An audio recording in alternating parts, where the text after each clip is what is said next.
This program features live coverage of an African safari and may include animal kills and carcasses. Viewer discretion is advised.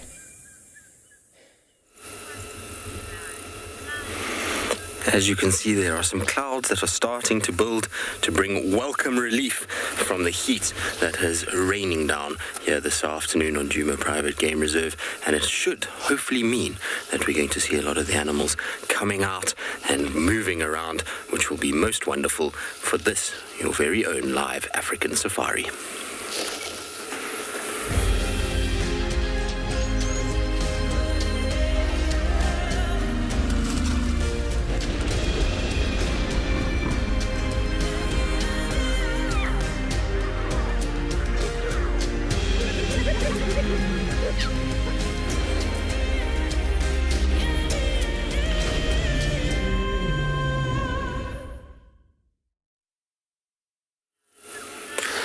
Good afternoon, everybody, and welcome. As you can see, there's blue skies, little white puffy clouds, and green, beautiful bush below. And then it is the most magnificent view out to the east as we begin our afternoon safari. My name is Tristan. On camera, I have Theo this afternoon, and it is a very warm welcome to all of you, and I hope that you're going to enjoy the next 3.5 hours as we take you on a journey through the South African landscapes and wild areas. Now remember, we are coming to you live from all of these locations, which means that we'd love to hear from you guys. You can use the hashtag WildEarth in order to get hold of us if you want to ask any questions, if you have any comments. It's always nice when we hear from you guys. Also remember, you can join the WildEarth Explorers program. You can head to wildearth.tv/explorers if you want to find out more information about that. We did a fireside chat last night specifically for the explorers, which was a lovely evening. And so we hope that you guys will be able to find all the information you're looking for and will kind of sign up there.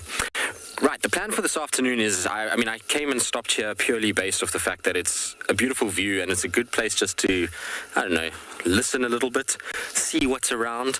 This morning was very, very, very, very quiet for us. We didn't come across any tracks. We didn't really have much going on.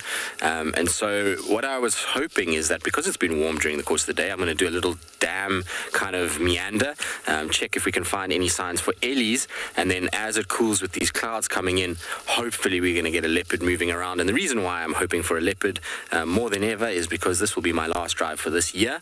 And so I'm hoping that we'll be able to find something this afternoon and go out with a bang. It's been a stellar few months for leopard viewing, so I'm hoping that we'll be able to do it. Right, Theo, now that you've shown everybody the landscape of Djuma, let's carry on and go and see what we can find. I suspect that there'll be something good waiting for us this afternoon. Now, it sounds like Dev is off to a bang already this afternoon, and so not only does he want to say hello, but he also wants to show you something special.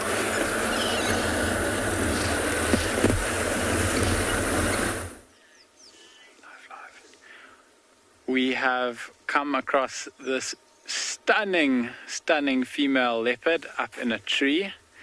It's a sweltering afternoon and she's kind of parking off up in the upper branches of this tree, giving us a bit of a look at the moment. She's been watching us since we arrived here, and what a way to start the afternoon. A warm welcome to andBeyond Private Game Reserve and andBeyond Phinda. I'm Dev. Behind the camera we've got Glenn. He's going to be making the magic for us this afternoon. And thank you all so much for deciding to join us this afternoon. This leopard is a female. She is quite a lot smaller than the males. It's hard to see up in the branches here where she's sitting now. But quite a small leopard, and she made a kill. There's little bits and pieces of old carcass lying around, so we came to check up on her and see if she was still in the area, and it turns out she hasn't moved at all. So a very nice way to start our drive here. I'm very chuffed with that. It is extremely hot here at Phinda this afternoon, though. The clouds have started coming over, as they do in the subtropical area when we have really, really warm days. So who knows what the rest of the afternoon holds for us. But the heat of the day really got to this leopard. You can see she's really breathing heavily. If you watch, her chest is almost heaving, going up and down really quickly. And she's panting as well. You can see her head moving up and down. She's tried to escape a little bit of the heat by climbing up into the tree. There's a little bit more wind moving up there. Maybe a few less flies to bother her while she's up in the tree. But unfortunately, the branch she picked wasn't the most shady option. So she is lying out in the sun. Yeah, JP, thank you. That's pretty accurate, I think. It's really awesome. I'm really, really happy that we found her. Had a feeling she might have moved because I saw her here yesterday afternoon, but in this area yesterday afternoon, but here she still is, which is excellent news. Always beautiful seeing these animals. If you take a look, she really is comfortable up in the tree there.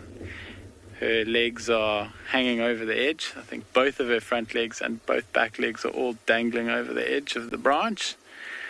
And she's just lying up on the tree there. Quite a dark branch. And yeah, what a beautiful position to find a leopard in. I think she's not going to be moving too much for the next little while.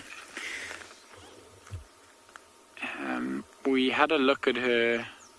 Oh, no, maybe she will move. Who knows? Just a little bit of an adjustment there. It would be really, really beautiful to see her if she starts coming down the tree. I'm not sure how great our angle is. It's quite a tough view through these branches here. She's just lifting her head up, and you can really see how heavily she's panting now. Her mouth and her whole throat is moving.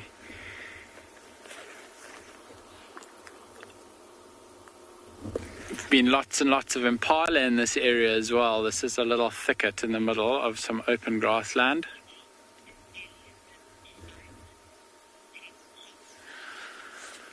Ping pong, leopards bite. That's an interesting question. I don't know the answer to that. It's quite strong though. I'm not sure if you've ever seen a leopard hoisting a carcass into a tree. A dead weight of an impala or a Ngala. And those animals are not light, and for this female who's maybe between 30 and 40 kilograms, really an impressive feat to be able to pull a whole animal into a tree like that. Something we see a lot more of it in the Kruger National Park than we do here at Phinda, and I think the reason for that is because at Phinda we don't have that many hyena that are active in these parts.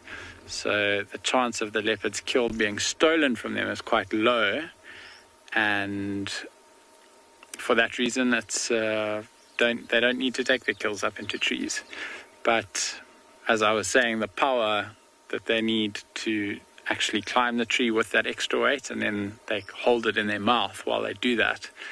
So you can imagine that their mouths are quite strong. I also heard them crunching on bones and little bits of grizzle that are really quite hard. So their bite's strong enough, I think. I think.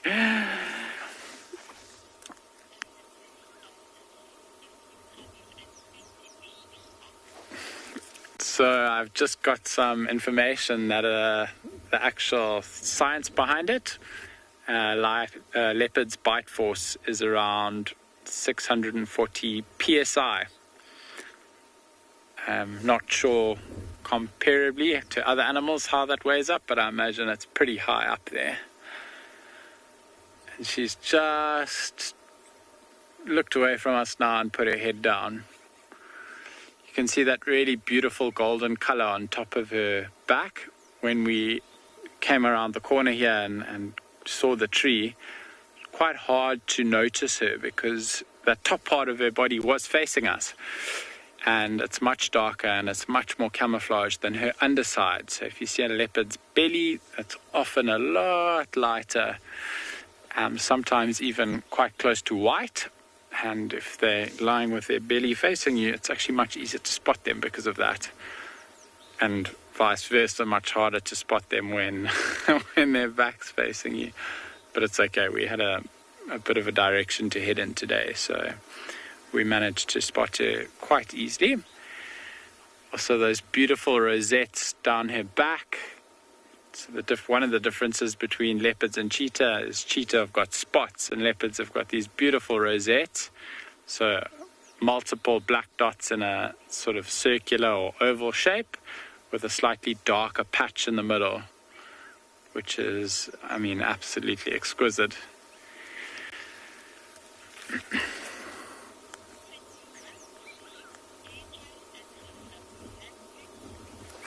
We are going to go across to DJ now. I believe she's got a beautiful view for you. We'll hang around here for the next little while and see if this leopard makes any moves, but I have the feeling that she is going to be spending, for the next hour or two at least while it's warm, she's going to be spending sleeping up in the tree, trying to keep cool. Good afternoon. Isn't that just the most beautiful view? We are so fortunate here in the landscape of the Koranenberg Mountains. We're at Tswalu. My name is Deirdre, and on camera with me this afternoon is Davy. And we are at a very toasty 34 degrees this afternoon. It feels like it's hotter than that, but that's also because we don't have a roof on our vehicle. So one of the ways that desert animals can get moisture, I've seen this nice, I'm going to pick it up. It's quite like a, it wasn't supposed to fall off. But this was, well, it still is a wild cucumber, but this one's not going to get a chance to develop fully. So now that it's fallen off, I didn't do it on purpose, I apologize, plant. It's got very, very sort of abrasive, almost like sandpapery types of leaves. I can probably, I don't know how close you can zoom in there, Davy, but you can see very, very hairy, but a very much sandpapery type of feel. And very often those hairs will help trap moisture. And in this case, I think the hairs actually help them gain traction on the sand. It's almost like they hook into the sand and they spread out as a creeper. So I didn't want the cucumber to fall off because I wanted it to be able to be a moisture package for an animal or something else once it got riper. So it starts off green and then tends to get towards yellow-orange, but I should be able to cut into it just to show you what it actually looks like on the inside. This is like exactly like a cucumber would have cucumber seeds. That would be the seeds of a wild cucumber. The gemsbok would eat these. A lot of other animals will take these as a moisture substitute. Sometimes for us, it would be quite bitter. It's not very, very well recommended for us. But keep your questions coming at #WildEarth, and then remember to put an @FC in front of that question. But I mean, they're hard seeds. I've just pulled one out there. They're almost like the size of a corn. There's quite a lot of them.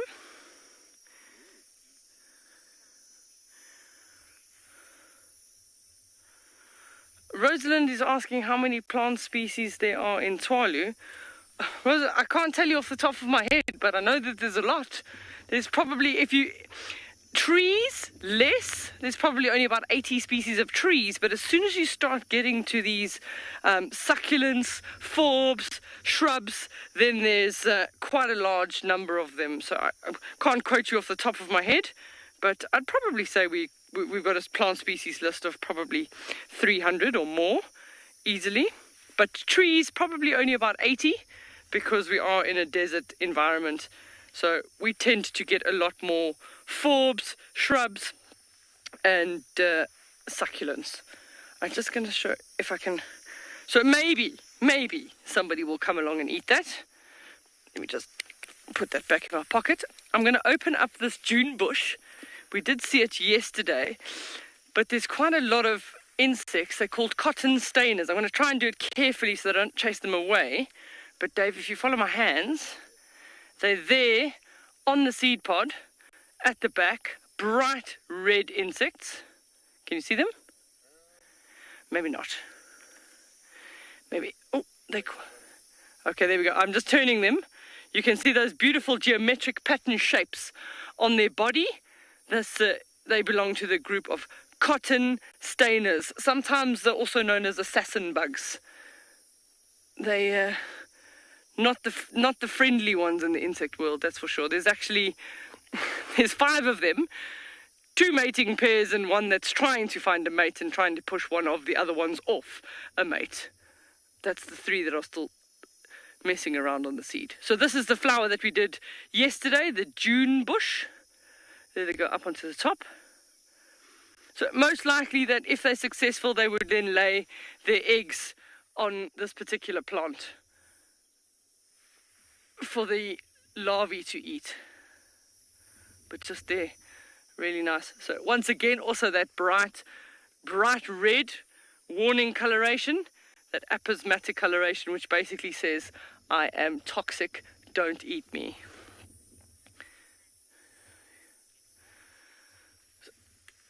We're going to send you to Tristan, who's got something interesting playing in the water.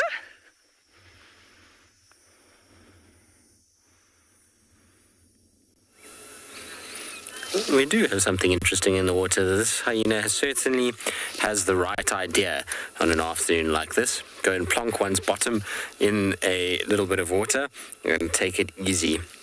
And the only thing that the hyena hasn't gotten right, and I think it's ribbon, I can't see nicely, I think it's her though, is that they haven't positioned themselves for the shade, which is a rookie error.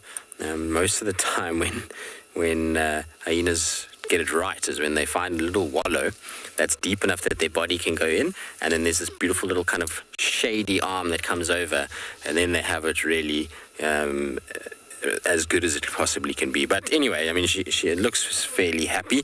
Kind of one side is completely wet and looks like a mom that is having a spa day away from the kids and is content with life.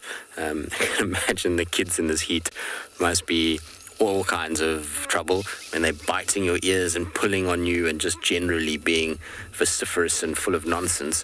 I must imagine it must be quite nice just to come down to a little waterhole like this and lie quietly and not have to worry too much about anybody fussing about you. What's really interesting is how the predator-prey relationship works with hyenas. If this was a leopard, let's say hypothetically sitting at the edge of this water, if you go straight up behind the hyena, you'll see that there's impalas sitting there. And the impalas are absolutely relaxed. They have no care in the world about this hyena. They even were drinking next to it just now when we first arrived. So they don't stress about this hyena. You can see they're walking around, they turn their back to it. Whereas if it was a leopard, there'd be a lot more commotion over the fact that there was something lying here. And the crazy part about it is that it's not like this clan does not hunt impalas. We see them hunting impalas regularly, but they know at this time of the day and when a hyena is lying like that they don't have to worry nearly as much.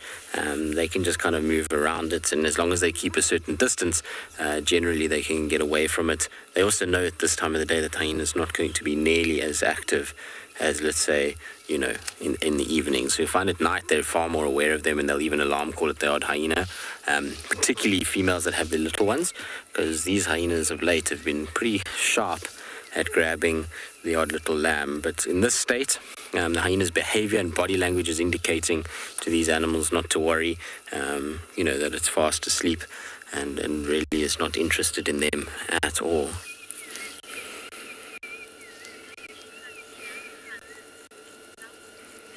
So Daniel, as we've just been alluding to, yes, they most definitely can hunt for themselves, and they do it far more regularly than people give them credit for. Everyone always goes hyena scavenger, and it's not true. While they do scavenge, and this is true for all predators out here. I've seen wild dog, not so much cheetah, but wild dog definitely, lion, leopard, scavenge just as much, but hyenas do hunt regularly, and if you go into some areas where the numbers of hyenas supersede that of lions, the role actually almost reverses, and you find that the dominant predator is often hyenas, and they're the ones that do most of the hunting, and the lions are actually the ones that every now and then will scavenge off them, and they get bullied heavily by those hyenas. And so if you go to a place like the Mara, the Serengeti ecosystem, those hyenas there have large clans, and you can see them even hunting things like buffalo. It's not uncommon. There's a clan in the Mara Triangle called the Happy Zebra clan, which is possibly my absolute favorite name for a hyena clan. But the Happy Zebras, they are renowned buffalo hunters. They literally just follow herds of buffalo around and grab their calves, injured males, injured females, and they can do it because the clan numbers there are, sometimes in excess of 50, 60, 70 animals. So they have the power in numbers to be able to pull off that kind of thing. Here at Djuma, they are not often targeting big animals like that. We're seeing these guys here hunting mostly impalas.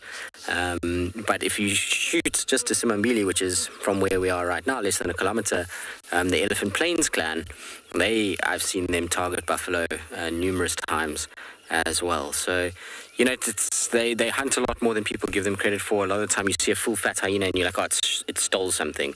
But that's not always the case. These guys are really good at finding their own food and do so quite regularly. And there's a beautiful bird that's just landed on the edge of the water, and I can't see if it's a weaver. It's bright yellow, so I suspect that it is a weaver because it's not an oriole. But I just want to double check. You see it there, Theo? It's having a little drink. It's just landed again. Did it just fly away? Is it a southern mast? It's a weaver. Thanks, Theo. Theo is giving me the update here, which is wonderful. Looks like a southern mast. A little bit far for me to see the eye properly. So we get 3 species at this time of the year that can be quite easily confused. So you get a southern mast, lesser, and then a village weaver. But the eye colors and the shape of the black on the head is all different between the 3 of them. The color is amazing though. It's so beautiful, that bright yellow. I actually this morning thought I saw, talking about yellow birds, I thought I saw a European oriole, so that would have been quite nice, or African golden oriole.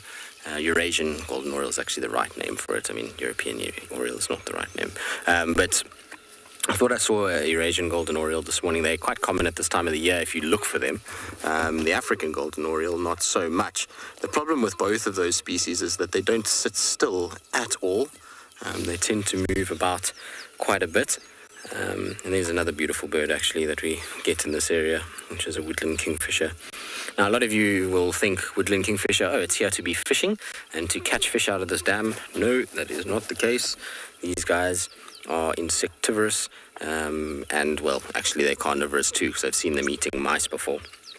But what they're doing is they're coming here in order to cool themselves down. So from that perch there, they'll come flying down, there we go, into the water, and you see they just dunk themselves in, wet the feathers, and it just cools their body down, and then they'll go and preen themselves. So let's see if the other one does it. The other one's still in the tree, so we'll try and see if that one, you can see that one's quite wet already. So it's just helping with management of temperature. They're not actually grabbing anything from the water.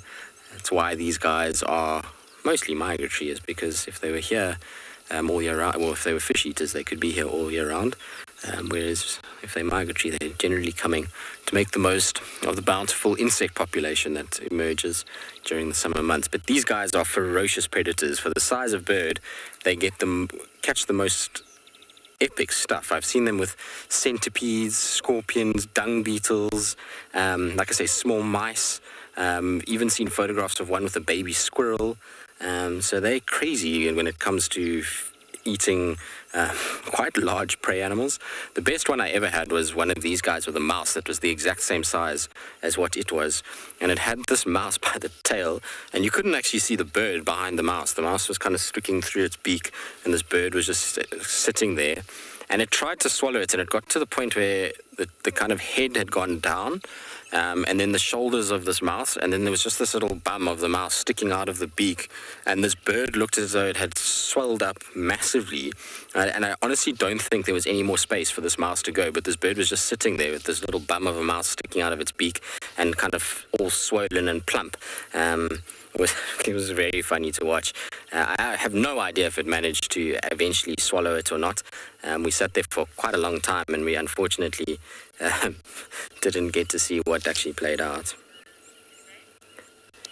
Debbie, it is lovely birds today. Sometimes in hot weather like this, we write off birding, but if you come and sit at a water hole like this, you can often get some really nice birds at this time of the day, because they all come down for like this to cool themselves, or they come for a bit of water. There's quite a number of barn swallows that are drinking at the moment. You'll find them just coming in slowly and just scooping a little bit of water. We had the weaver. Just now when we first arrived, there was cinnamon-breasted bunting and golden-breasted bunting here. You get green-ring pitilias here, the firefinches. So sometimes just sitting at a waterhole like this, there we go, there was that little pygmy kingfisher. Or a Malachi Kingfisher. Yes, there is one. You see it there, where the weaver was? So in that gardenia, if you go down, there we go, in there. Now go to the bottom right. There we go, straight in. There we go. There's a little pygmy, isn't it? Looks like a pygmy kingfisher. I just saw a little flash of color. So there you go. You see, if you just sit for a little bit, you start to pick up all kinds of species that are hanging around in this particular area. They are so beautiful, those little birds. We often see them at this dam in the summer months. They come out and they kind of arrive here and then spend their time here and around the Mulawati. Easily overlooked, this particular bird. As you can see, it is very small. And so they kind of sit in these low-lying little branches, and you don't notice them until they move. But it, like the kingfisher, the woodland kingfisher, is actually just having a little kind of bath and cooling down as well. And very cool. I'm looking through my binos. Very pretty little bird, that's for sure. So you can see it's got the pink on it, which is characteristic of the pygmy kingfisher. The malachite doesn't have that pink. Now why are you shouting, Impala? Let's see, maybe Tlalumba's going to emerge for us again like she did for Trish the other day. You can hear that Impala shouting. Ribbon did stand up and turn and lay back down again, so maybe that's what the Impala saw and got a bit of a fright. Or maybe there is a leopard hanging around, you never know. Just need to be patient and see. If it really is a leopard, the one Impala shouting will attract the attention of the other Impalas, who will start looking in that direction. Once they start looking in the direction, if they start picking up what that Impala has seen, you then get an outbreak of multiple Impalas snorting and making a noise and alarm calling, and then you know for sure that it's not the hyena. What I suspect has happened is that hyena picked its head up, and the Impala saw the movement and just immediately, just kind of out of reaction, shouted, and that's attracted that's what's fooled it. Once it realized it's just the hyena, you can see now it's stopped. It's not going on and on and on. If it's something like a leopard, you'll find they'll just keep going and they'll keep shouting and they'll keep making noise until such time as that animal moves out of the area. So I don't think we got any leopard around, which is unfortunate. It would have been nice to have come across one that easily this afternoon, that's for sure. There's lots happening at Treehouse today. I'm thoroughly enjoying myself just sitting here. The birds have been wonderful so far. Just the colours on those woodland kingfishers are insane. You can see they're going back and forth, all three of these kingfishers having a really good swim, and look at the iridescence on them. Absolutely amazing. All right, well, I think we'll carry on. Let's go to Twin Dams and see if Twin Dams is as productive as what Treehouse has been.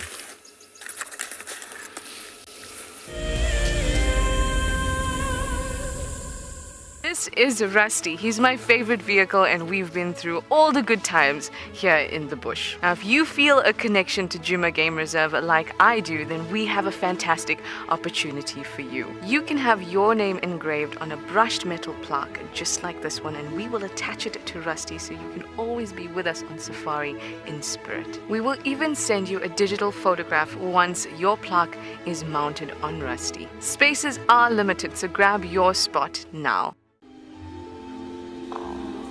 Goodness, look at its wobbly legs. Oh, I don't believe it. I can't believe we've actually seen it. Oh my goodness. Oh, careful, careful, careful. Oh no. Oh, it's okay, little one. Okay. Expect the unexpected here on WildEarth daily. Hello everyone, I am Yapi and I am a safari guide at andBeyond Ngala.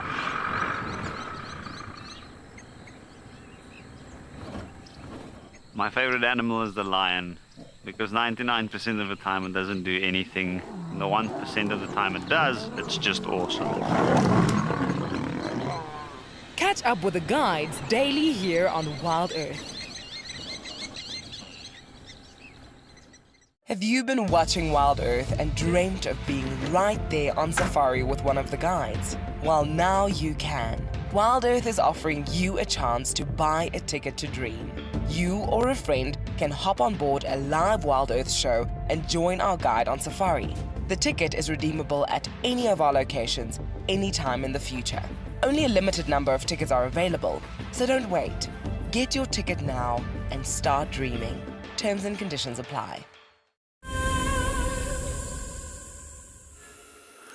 Well, we're still at Treehouse Dam. I haven't left just yet. I was just making sure with these impalas that we weren't going to get another spout of alarm calling, because sometimes, it's very rare, but it does happen sometimes, that one impala can see a leopard sleeping, shouts, and everybody else misses it, and then, you know, it walks off, particularly if that leopard is far away. So particularly if that leopard is maybe in a tree and it's a long way away and one impala sees it, then you can get what we just had now, which was that shot. But it just didn't go long enough for it to be that. So I highly doubt it. But I was just making sure, you know, it's always a good thing just to sit here and double check. I can hear lesser striped swallow as well. Where are they?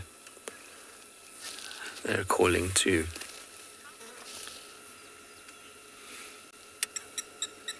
Apple pie, how do impalas defend themselves? Well, I mean, they don't really defend themselves physically, unless it's against other impalas, in which case they clash horns as males. But what they use in terms of a defensive strategy for predators is that they will form herds together, so multiple individuals together that basically watch out over one another's backs, essentially. So it's that. They have very good eyesight, very good sense of hearing, very good sense of smell. So their senses keep them safe, as well as congregating in groups, as well as occupying terrain that allows for the easy viewing of predators. So open clearings in early morning, late afternoon, and night. And then they find that they're very kind of wary about when they cross through little wooded thickets, and generally only do that in the heat of the day when they know most cats are not that active. So that's their main form of defense, if you want to call it that. I mean, it's not actually defense, but that's what they use in order to not get preyed upon. They also have what's known as counter shading. So counter shading is a coloration and or coloration change within the coat. So if you take an impala, and this is something that's very difficult to do unless you're in black and white, but if you take an impala and you put it onto a distant sort of plain, and you take a photograph, turn it into black and white, and then have a look at how that impala actually blends, particularly if you can get quite low, so to the same height as, let's say, a leopard. And what you'll find is that top layer of an impala, so the darker, more russet red color, that in black and white appears a little bit darker and tends to blend quite nicely with the tree layer. And then you've got a slightly lighter tone, which is those lighter leaves coming down, and then that kind of whitish tummy, which often blends nicely within the grass sector. So they've got that as a part of their kind of camouflage structure, if you want to call it that. And so they have that plus numbers game. That's their main defense when it comes to being able to evade predation. Physically, though, they don't really have much that they can do. A set of horns from an impala is not going to save them from a lioness or a pack of wild dogs, or even a leopard for the most part. Every now and then they might get lucky and land a blow, and that might make a cat kind of let them go, but it's not a common occurrence. For the most part, impalas don't really have a physical defense if they are caught. It's more that their ability to not be caught is their defensive system, which is to have good senses and to occupy spaces that are difficult for cats to get close to them. There we go. There's a blacksmith lapwing as well. Theo's finding all the birds this afternoon. There's lots of birds milling about. I'm quite surprised, actually, funnily enough, at this waterhole that we don't have any sign of sandpipers. Common sandpiper should be around marsh sandpiper. I actually saw them at Chitwa the other day. There was also a blackwing stilt there, which I haven't seen for a while, which was nice. Greenshanks, I'm surprised we haven't seen them more, particularly at these waterholes, Treehouse, Buffelshoek Dam, Gari Dam and Twin Dams. I would have expected a lot more of those sandpipers to be around, unless this blacksmith lapwing has been bullying everybody and chasing them away. The other thing that's fascinating about Treehouse Dam at the moment is that if we go out and we'll have an overall look at the dam itself, you'll see that every now and then there's these ripples that are forming. Now, this dam in October of last year was completely dry. There was no water in here. It was a dusty bowl. And the ripples that you're seeing are being made by various fish that are turning on the surface. And it's incredible to me that in a year we're seeing so many different fish moving around on the surface of this water and creating a whole kind of ecosystem that's working again. It amazes me how fast the fish come back after a drought. All right, we're going to carry on to Twin Dams, like I said, see what we can find there. In the meantime, let's send you across to Deirdre. She's looking at the nest of a bird.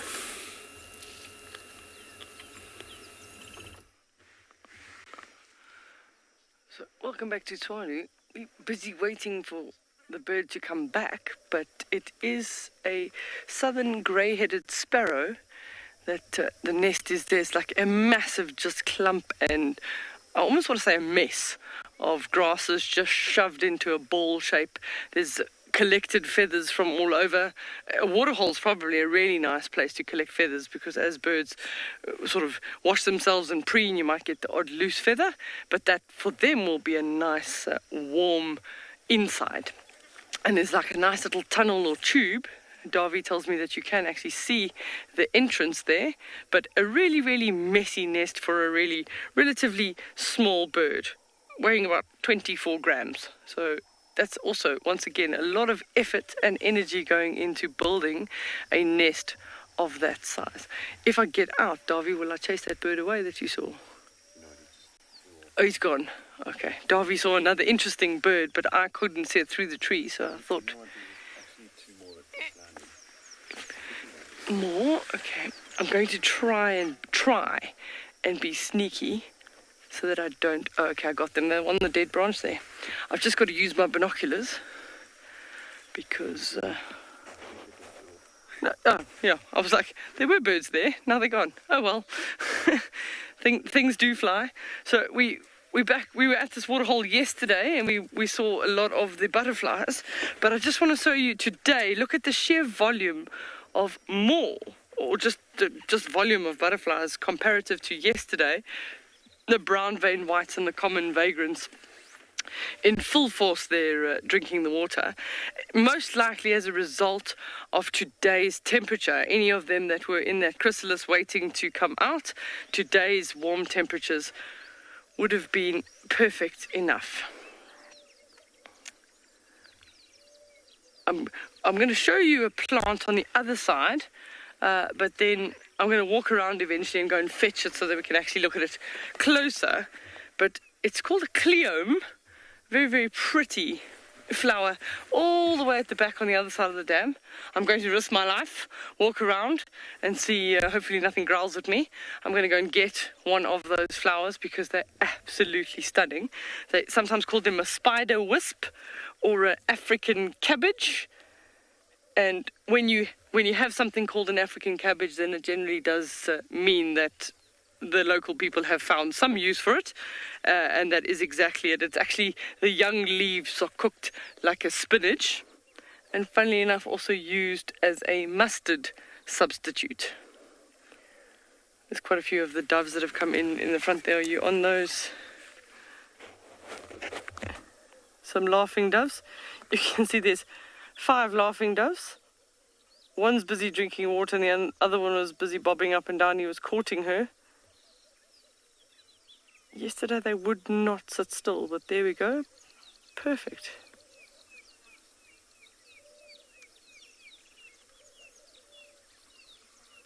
You are welcome to ask questions.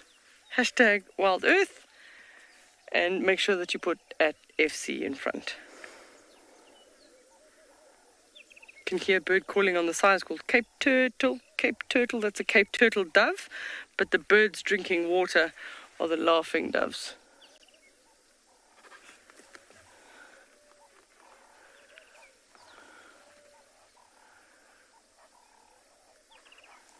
So, Sinak is asking the question, what birds would feed on those butterflies? We're not seeing too many of these butterflies being eaten by birds, generally because their coloration, it's a bright white coloration, it's almost like a warning color, that might be toxic or poisonous. And we did mention it yesterday that the larger the butterfly, the slower they fly, they tend to be less palatable. And the smaller and faster they are, because they'll have more predators after them, they tend to be more palatable. So I haven't seen any of the birds attempting to eat any of these butterflies. And this would be easy pickings. The birds should be swooping all over them to grab them if they ate these particular butterflies.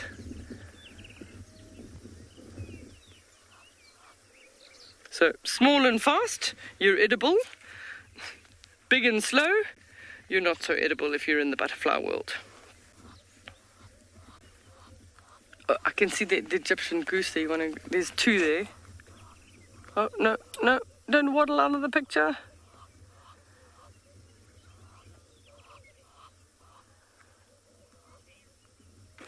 David's asking which butterfly has the longest migration to South Africa. I think the butterfly with the longest migration is the monarch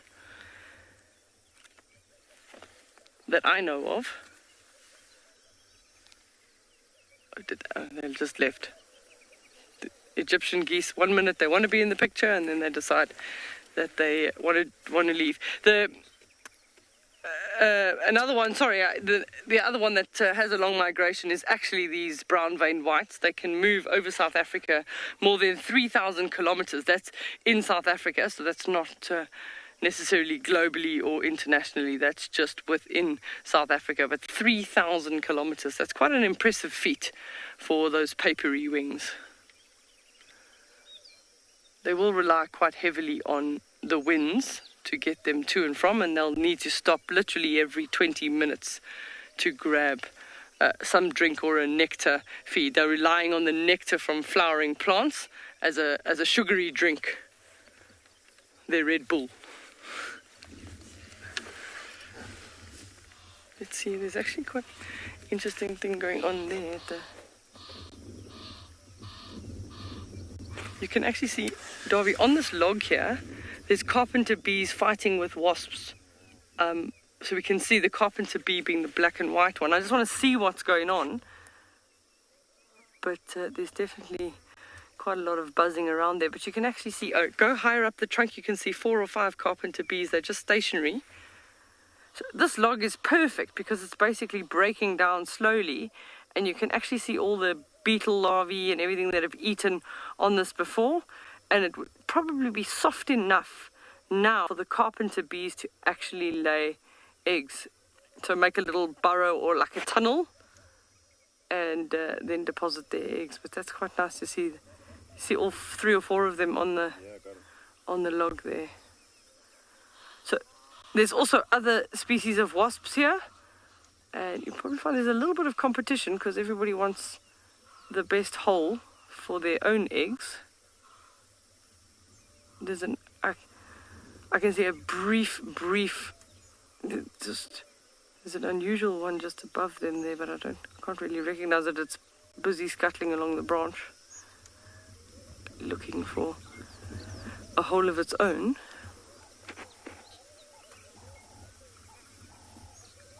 So these little carpenter bees, they don't really have much of a sting like a normal bee would have, but they do have a very, very sharp little pointer. I made the mistake about a few weeks ago. There was one that was stuck inside at the window, and I thought, oh shame, well they don't really have much of a sting, I'm going to help about the window. And as soon as I sort of touched it, it zapped me good and proper with that like needle-like spike on its rear end. Needless to say that it went out the window much faster than it expected. Here on the ground here, there's a dung beetle. See him? Oh, a little dung beetle.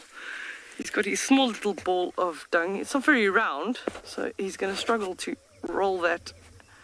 But notice there, he's made a little compact package. He rolls it backwards, so he uses his back legs, and then he pushes it with his front forearms to push it. And then every now and again he's got to orientate according to the sun to make sure he's going in the right direction. And they've done very interesting studies on dung beetles, and that a lot of them actually navigate at night. They can navigate by the stars. So they did tests in a planetarium to see if they had an idea of direction. And yeah, they figured out that the dung beetles were able to navigate at night. If I move the vehicle, Davy, will we still have him? But I'm not moving. I'm not moving the vehicle there. Oopsie. In gear, choose gear, reverse gear preferably. I'm going to give you a little bit more space so that you can see. We can track him a bit and see where he goes. So that's dung from anything that's come down to the waterhole. That could be wildebeest, it could be zebra, it could be impala. He's just, it was nice and moist, took the opportunity, and dung beetles will respond to droppings within minutes. Sometimes if you watch at rhino middens, the beetles will be there within 15 minutes if there's fresh dung. Keeps going up onto the top. So the fact that there's not a female present or attached to the ball suggests to me that this is maybe just a food ball. So he just rolls it away to a specific hole, buries the ball, and keeps bringing lots of food balls to help him through the winter season. And then generally a brood ball, a ball that the female will lay the egg on the inside of. She's often attached to the outside, and she goes with him and the ball as he rolls. So able to push something like 100 times their body weight. So you really have to think, I can't sort of equate anything, but it almost feels like us trying to push a car, and that's how strong they are.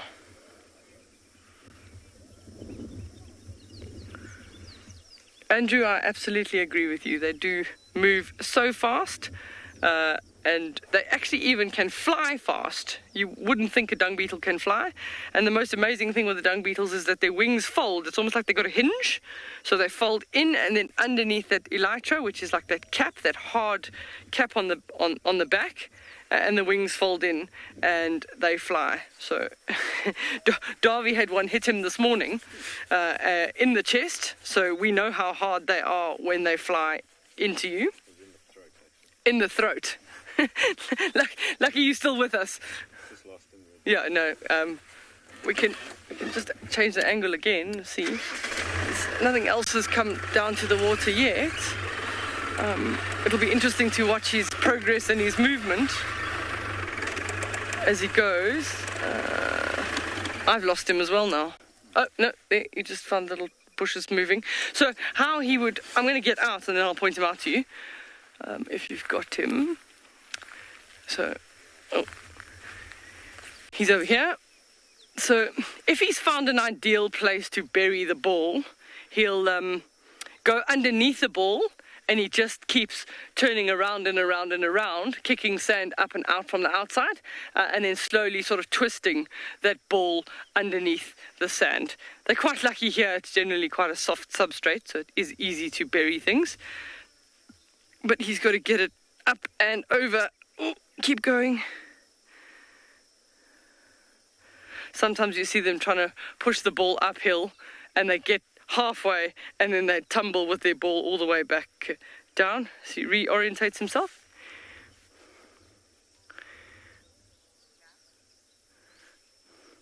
Dizzy, that's a very good question. Do dung beetles only like herbivore dung?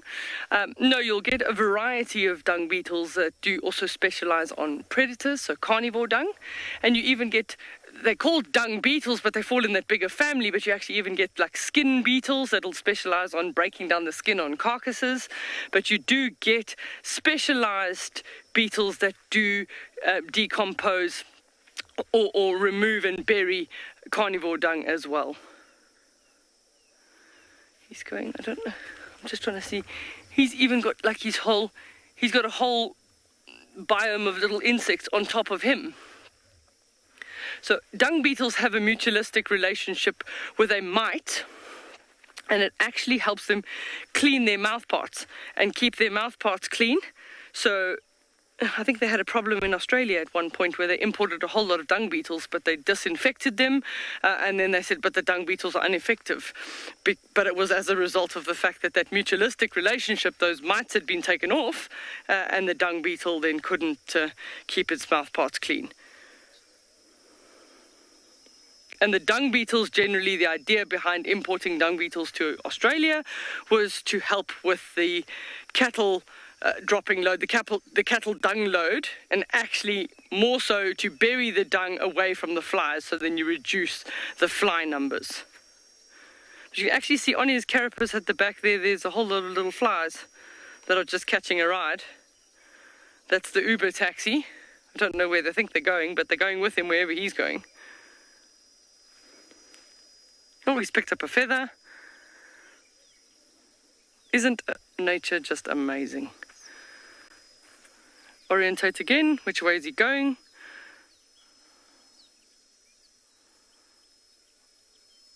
Extra push.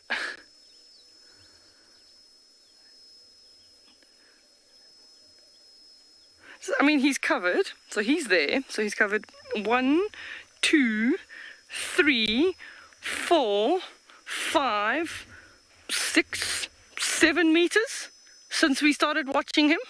And I mean, he came from somewhere else, so he's already been moving. But that's quite an impressive feat for a little insect that size.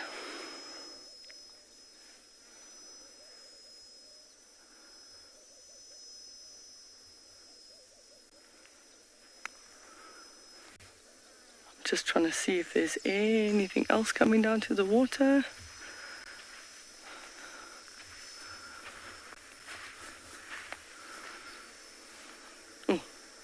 I just upset all the Carpenter Bees. I'm just having a close look because, wow, there's like all sorts of bees and robber flies, and probably find predators of bees, parasites of Carpenter Bees. There's all sorts of things going on here at this nice tree stump. See what other tracks we can find around the waterhole. Not the most clear ones, but there's some zebra have been down here in the last few days. Looks like almost after the rain. Let's see if there's any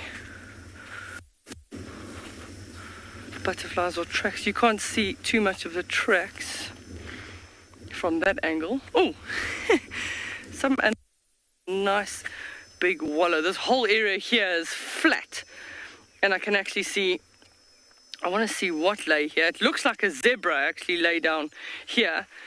All I can see is the little lines of the hair and everything that's absolutely flat. The zebra came on the edge of the water to roll. I see some Egyptian goose tracks, which makes sense because they were here as we got here. See what else has been. Lots of... So these ones here, lots of droppings. I'll put them in my hand so Davy can zoom in on them. So sometimes part of our job we have to just pick up poop in order for you to see them. So nice and big and round like this, typically coming from about there would be a giraffe.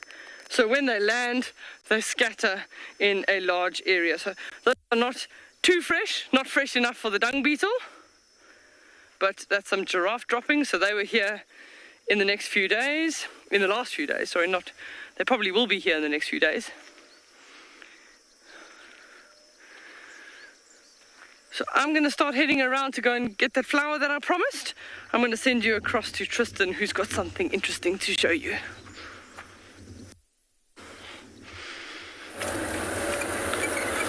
Well, while Deirdre's been going to go look for flowers, we've been finding things of our own and trying to decode a bit of a mystery. Now, it's not uncommon for us to find porcupine quills on the road, but what is very uncommon is to find that many porcupine quills on the road. So this is, I just literally drove a loop around Treehouse Dam, and this is what I've uncovered. It's every 5 meters or so, there's another porcupine quill and another one and another one, and they've all been driven over, so they are damaged and showing signs of wear. But I don't think that this porcupine gave up its quills willingly. This is not what you see from porcupines. They don't drop quills like this. I suspect what's happened is this has been killed either by a leopard or maybe even the hyenas themselves, and then hyenas have, if it was a leopard, stolen it and dragged it back to the den. These quills were dropped during the rain, so the night of the rain, which means that all the tracks would have been washed away, so we wouldn't have been able to tell that it had been dragged. And the reason why I say it's been washed during the rain is because I'm going to put them down and show you a few little examples of why I say so. So this one over here is a good one. Let's just push them because they're all falling. And now I'm trying to find another one here that I saw that has a bit of... there it is. Okay, so if you have a look at this one here, you see this is how this quill was lying, right? It was lying with this top side up. You can see how this side here is all shiny and clean and no sign of anything on it. But if I roll it slightly, you see how there's the sand sticking to it? So that means that this quill was down when the rain was falling, because as it was falling, the sand particles were being washed up against it. The quill got wet, and they then dried and stuck onto the quill itself. Had this been after the rain, these particles wouldn't be sticking to the quill the way that they are at the moment. So that's how we know, either during or before the rain, that these quills were planted on the ground. The other side of it is, if you take a look at this one, you'll see here there's actually a piece of flesh stuck to the end of this quill. So this quill was forcibly removed. It means it was pulled very, very hard, and bits of the flesh came off. And that flesh still smells, which means that it's within the last few days. It's not something that was pulled out a while ago. And yes, I did sniff it. One has to do these things sometimes in order to know what's going on. The other thing about porcupines is generally when you find quills on the ground, you find quills that are kind of blunted. They typically looking a bit shabby, and it's basically ones that they kind of release and get rid of.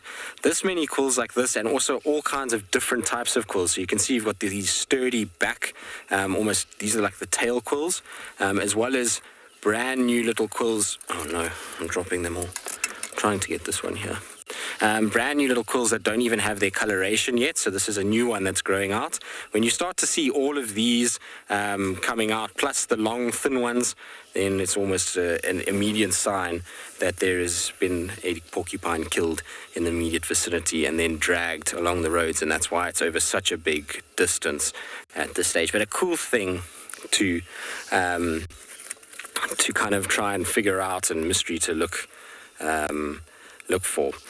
Thomas, so yes, predators are nervous of these quills. That's why when you see them hunting them, they actually employ quite an interesting strategy. So hypothetically, if my fist is the quill, is the porcupine, and let's make this a porcupine. Might as well, we've got the time to do it. So we're going to make myself as porcupiney as I can possibly do, given my limited capabilities and the fact that I don't have huge amounts of subcutaneous fat in my fingers. Other parts maybe, but not on my fingers. So imagine now I'm the porcupine, right? So I'm sitting like this, all of these are out. You can see these are incredibly sharp. You can just ask Trishala. She managed to poke herself with one of these the other day in her arm, and this porcupine quill was sticking at a 90-degree angle out of her arm. So the predator is hugely aware of these. These can get into the skin, into the eyes. They can cause huge amounts of infection. And there's been quite a number of animals that have succumbed to hunting porcupines.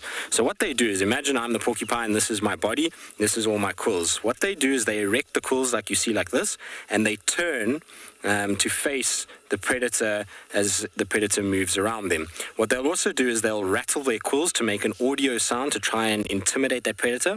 But what the predators do is they will try and use their paws, so this hand is the paw of a predator, and they'll try get in underneath and try and flick it. And so what they do is they try push them over like this, and as soon as the porcupine lands like that, they then grab it by the throat, and they're able to kill it and get out of the way of those quills.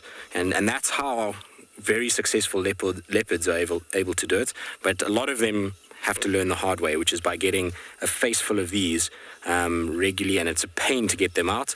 And often, like I say, particularly older leopards can succumb to this. And I wouldn't be surprised, I mean, it's a big call, but I wouldn't be surprised that this is maybe Mulawati's doing, and maybe this is what he feeds off, is things like this. And that's why we very seldom find carcasses for them, because a porcupine is a big meal, but it's not a big meal that gets hoisted all that often. They typically eat it within a day, maybe a day and a half. So it's very, very possible that this was him.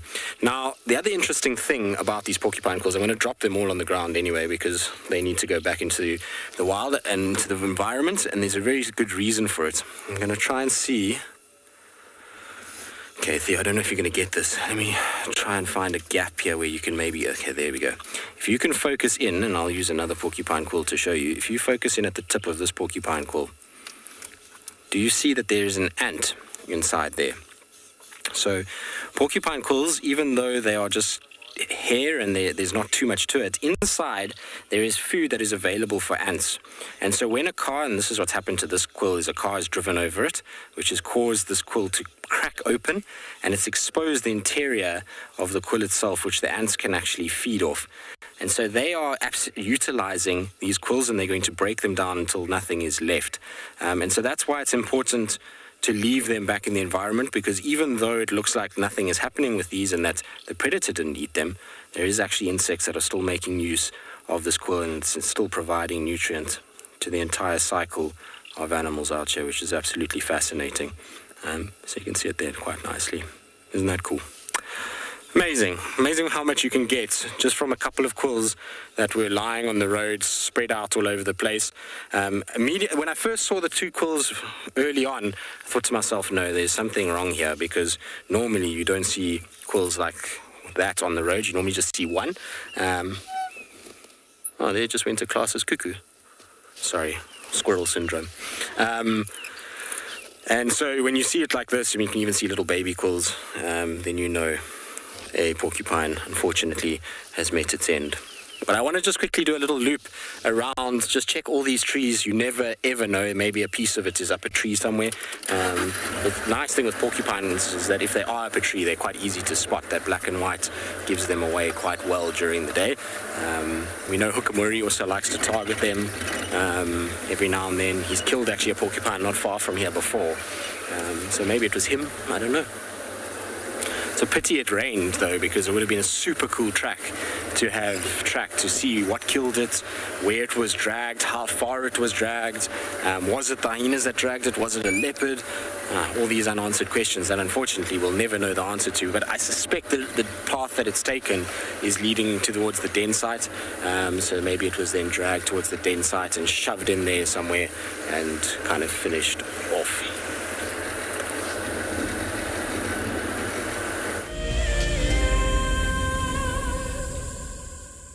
Okay, we'll find him. It's like a surprise. So I walked all the way around to the waterhole. It actually took me a little bit more challenging than I thought to get around to the other side, but nothing big and hairy was in the way. So I went and I fetched this Cleome. It's known as Cleome Guyandra, and we called it the Cabbage. So you can see nice little leaves. These are like palmate leaves because they've got five leaflets. And then very, very hairy. So hairy sometimes different purposes.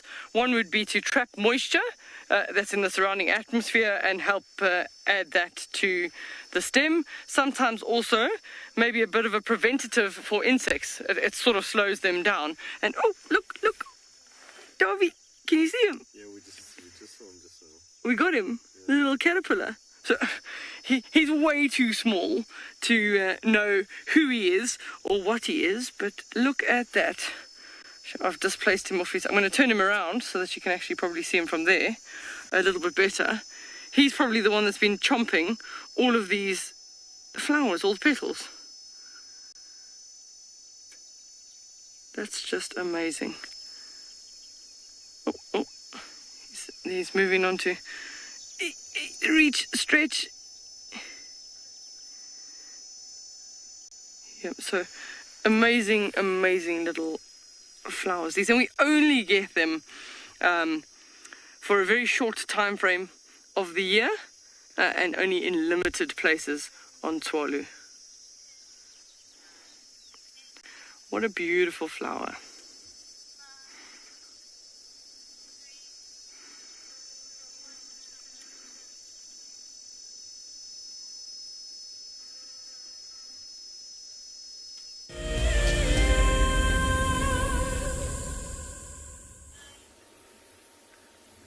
We have moved quite a distance down to the south of Phinda, from where we were with that leopard, and managed to find what for now is 2 lions. The lion on the left that you can see is the mother. She's quite a bit bigger. She's got a really large head and quite distinct lioness features. She's just swatting some flies with her tail there, I think. And then on the right is one of her cubs. So, because we know these lions quite well, she does have 3 cubs of the same age. So she's got 3 subadult males. I think subadult's probably the more correct term than cub. If you look a little bit closer at his face, you can see the starting of a mane. It's started on his neck. He's got a bit of a mohawk going for him at the moment. And then if you take a look at his cheeks, you can see just in the wind quite a light mane starting to grow. A little bit of sideburn action that he's growing there. And it actually looks quite scruffy, I think. So it does take quite a while for a lion's mane to fully develop. And while it is growing, it does look a little bit scruffy and tatty. Now, his 2 brothers, I assume, are somewhere around as well. How near or far, I'm not sure. Their mother has been leaving them for quite long periods of time, actually, to do their own thing, and while she goes off and hunts. So the 2 brothers might be wandering around somewhere nearby, but there are quite a few little dips and gullies just right where these lions are lying. So they could be just behind the mound, out of sight for now. These lions also seem to be suffering from the heat of the day, so they really are panting quite heavily. The mother's mouth is wide open and her stomach is moving up and down. The cub seems to be dealing with it a little bit better. He is breathing quite heavily, but his mouth's closed at least. And then, Glenn, if you pan across to the right here, we have got some buffalo that have come down to drink at the watering hole. So these lions have been hanging around here for quite some time now, in the similar place. And I think the reason for that is because of this watering hole. So the watering hole is probably about 80 meters off to our right here. And there's some thunder that's just rolling in the background. I heard it. These buffalo have come down to drink. So on hot days like today, these buffalo will drink at least twice a day. And lots of other animals will try to drink quite regularly as well. So for the lions spending time around here, there are lots of prey animals that are going to be around. And if they just sit patiently and wait, they might have an opportunity to hunt. Our lions on Phinda are, I suppose, quite spoiled for choice. They don't hunt buffalo, really. I've only heard of one or two very rare stories of it happening here. And the reason for that is because there's just an abundance of much less dangerous animals to hunt. Bubbles, that's a very good question. And I'm not 100% sure the answer. I have watched lions, I think probably... Yeah, to be honest, I really enjoy it when the cubs are together. So when the young cubs are together, they are generally very playful, quite similar to many other animals and I suppose humans as well. And watching the cubs play with each other and play with the mother and kind of move around and interact with each other, I think that's been my favorite lion sighting to watch. It's all very... very cute and sweet when that happens. These buffalo, though, the one on the left, I'm not sure if it's in frame, Glenn, if you could just frame it for us, is having a scratch. So there's a old dead stump that's sticking up, and the buffalo is really getting into a deep scratch, it looks like. What buffalo do, as well as drink 2 or 3 times a day, will sometimes wallow. And by wallow, I mean they'll lie down in the mud and roll around and get mud all over themselves. And this helps with a couple of things. And one of the things that it helps with is getting rid of parasites. So they'll roll around in the mud, and then once they're finished rolling around, they'll go find a scratch post. So a tree, an old stump, an old log lying around, and they'll use that to kind of try scrape some of the mud off. And as that mud comes off, so do other parasites, especially ticks. So it's actually quite an effective way of getting rid of ticks. There's another buffalo that seems to be lining up for that little stump now. It's not the most impressive stump that I've seen buffalo rubbing up against, but it is quite pointy and quite nice and low. You can see it's really getting into its armpit, I suppose.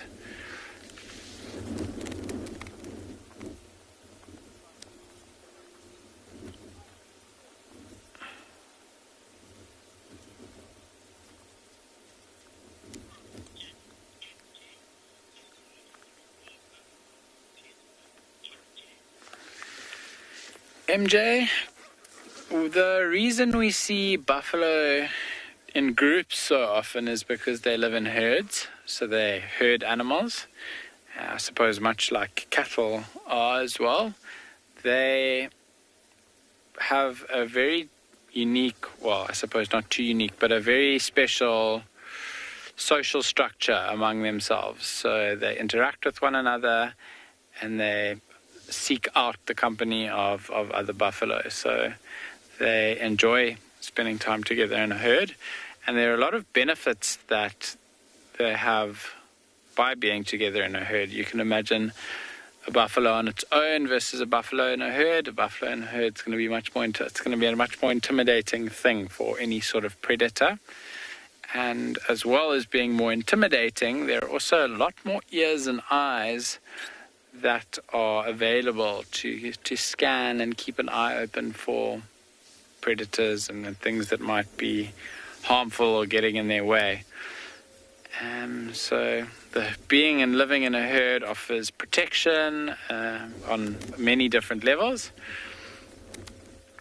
and I suppose a lot of comfort as well. You'll often watch when buffalo are feeding, a whole bunch of them will have their heads down picking and chewing on grass, but there'll always be a few heads that are up looking around, just making sure that there's no lions or anything stalking up on them.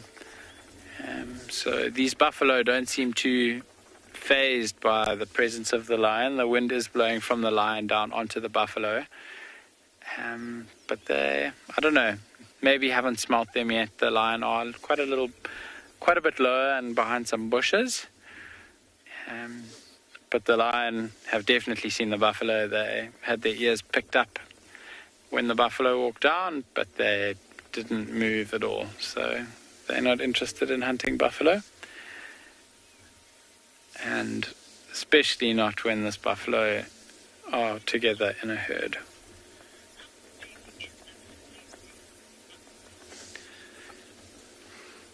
Paul, buffalo get up to around 800 kilograms, but in the middle of this herd, we spotted it when they came down and then it disappeared. But I can just see it now again, is a tiny, tiny little buffalo. I wouldn't know how much that little one weighs, I don't know, but maybe definitely less than 100 kilograms, probably closer to 30 or 40. These buffalo do seem to have, well, they're kind of finished drinking now. You can see most of their heads are up. And one of the females actually kind of initiated this walk off now. She decided that it was time to move and she started walking away. So you'll see slowly the rest of the herd is going to start following her. There's all the tail swishing that's happening as they walk away, helping with the flies. But they are finished drinking now for this afternoon. They are probably going to drop down into a bit of a dry river basin where the grass is a little bit greener. The grazing there is nicer. The water table is a little bit closer to the surface and the grass is more palatable. So it's a good place to go forage or browse or graze as buffalo do. Turning back to these lions now, they haven't moved too much. Mother's gone flat.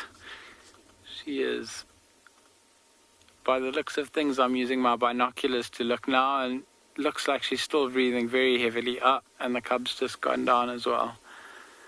So it's not quite cool enough yet for lions to, I suppose, be keen to move around. It's still quite warm and quite muggy actually. The clouds provided a little bit of relief from the from the heat, but it's still pretty humid up here. So I think these lions are gonna be immobile for the next little while. But you never know with lions. It's something might come around the corner and get everyone very excited.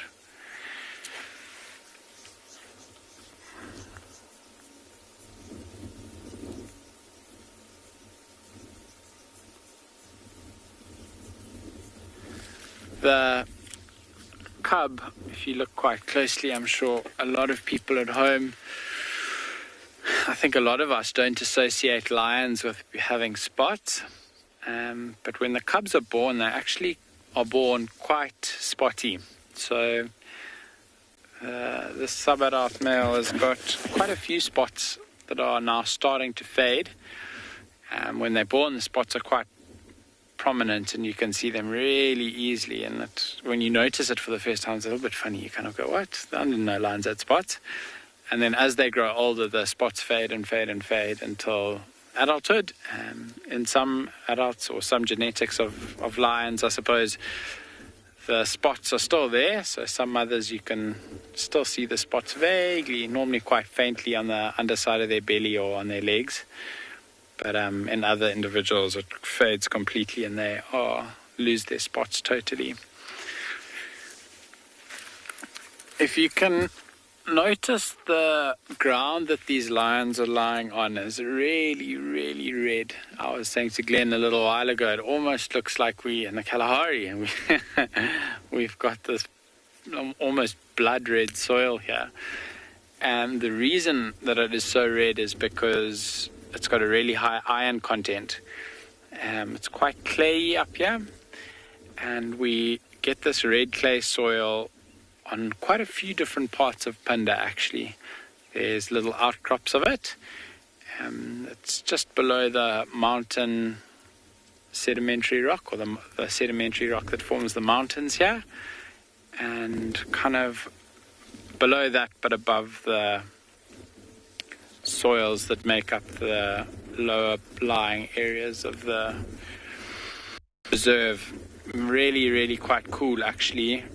Just below this red layer there's a layer of sedimentary, well, it's not really rock, it's more a sandy sediment, sandy clay sediment that contains lots and lots of fossils. So one of the really cool activities that we do on Phinda is to go fossil hunting sometimes, and you just need to find a section that's got quite a decent slope and it's a little bit lower lying, and there's a beautiful bed of really well preserved fossils actually. Don't know of any in this area though. They're a little bit further north from where we are now.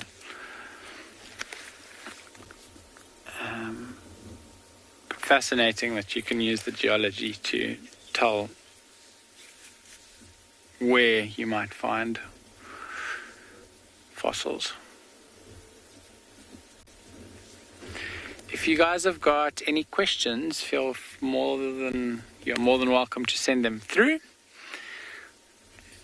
We are going to be staying with these lions for the next little while. I think it could be quite interesting as the temperature drops this afternoon, and we might find a number of other animals coming to drink, that they'll get a little bit more active in this area. As the afternoon gets a little bit later and the temperature drops further, I think other animals that are slightly further away from the watering hole are going to be coming down to drink. But the only way we're going to find that out is if we hang around and wait until a little bit later. The vegetation in this part of Phinda is also quite grassland-like. There are a few small acacias. We've got some sickle bush that grows here, but for the most part there's open grass. If we just gonna zoom down into the grass here, onto this red soil, we have spotted a dung beetle that has got a partner and a dung ball, and it's rolling its dung ball towards us. Really, really cool animals, and it always fascinates me. I mean, this is quite a large dung ball that this little guy is rolling.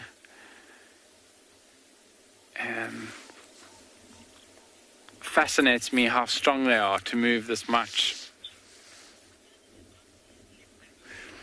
These really big amounts of dung. It's a lot of weight to be moving around for such a small little creature. All right, we're going to be passing you off to Tristan. It sounds like he's finally found the animal he was looking for. So we'll send you across that way, and we'll hang 10 over here to see if anything else comes down to drink.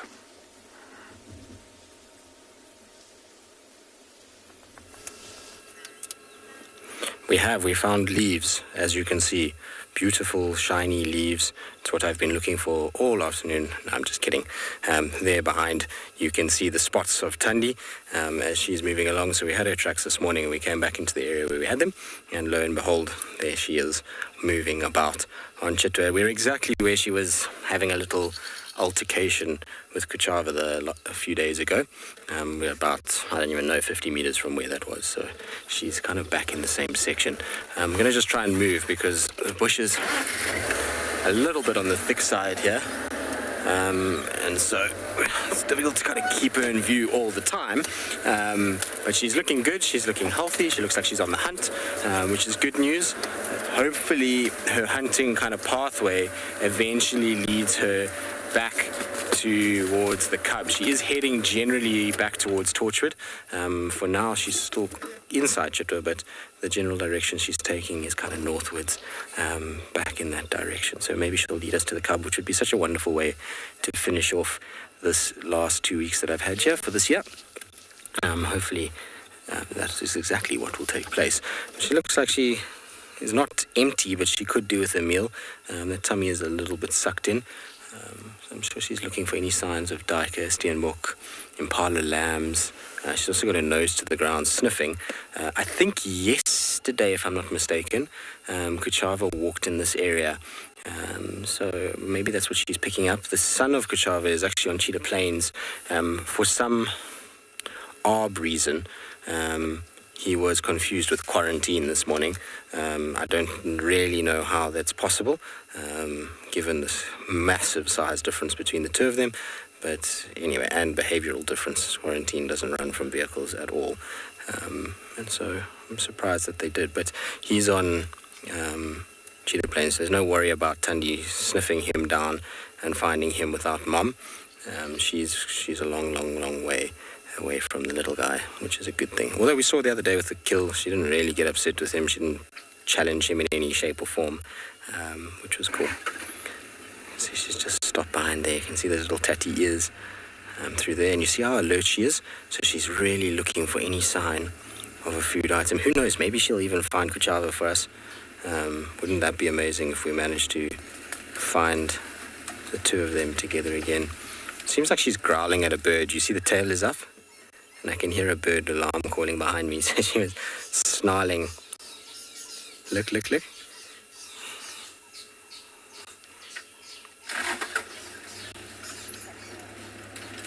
See what you say? Yes, finally, Tundi.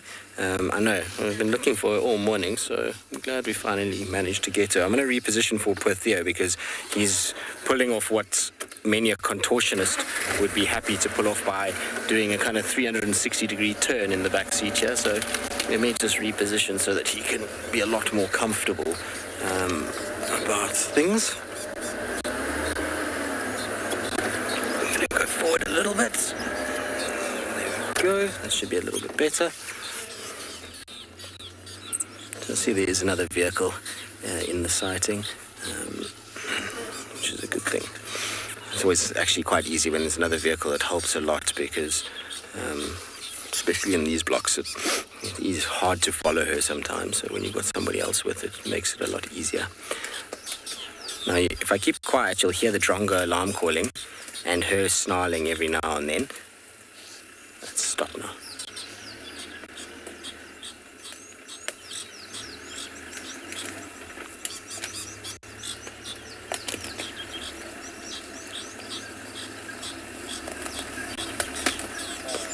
So a lot of the time, we talk about alarm calls of leopards, for impalas and various other big animals, but birds can be one of your biggest friends when you're tracking a leopard. As soon as you get onto tracks and you can hear birds alarm calling, and if you hear that it's moving, then you know cat is moving, or if it's stationary like this and there's a lot of alarm calls in one place, you know that cat is fairly stationary in that area.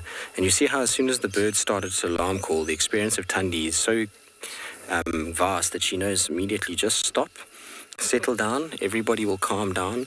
Once everything is calm, then she can get up and move again, and she's not then attracting too much attention to herself, because if she kept moving, the birds would just follow her shouting, and everything up ahead of her is being warned, hang on, there's a predator in this area, be careful, don't come near this section. Whereas if she stops like this, eventually the birds realize she's just lying down, and they start to carry on with their day, and then she can get up and start to move without being accosted by alarm calls, and therefore can be far stealthier in her approach to whatever it is that she's looking for or hunting.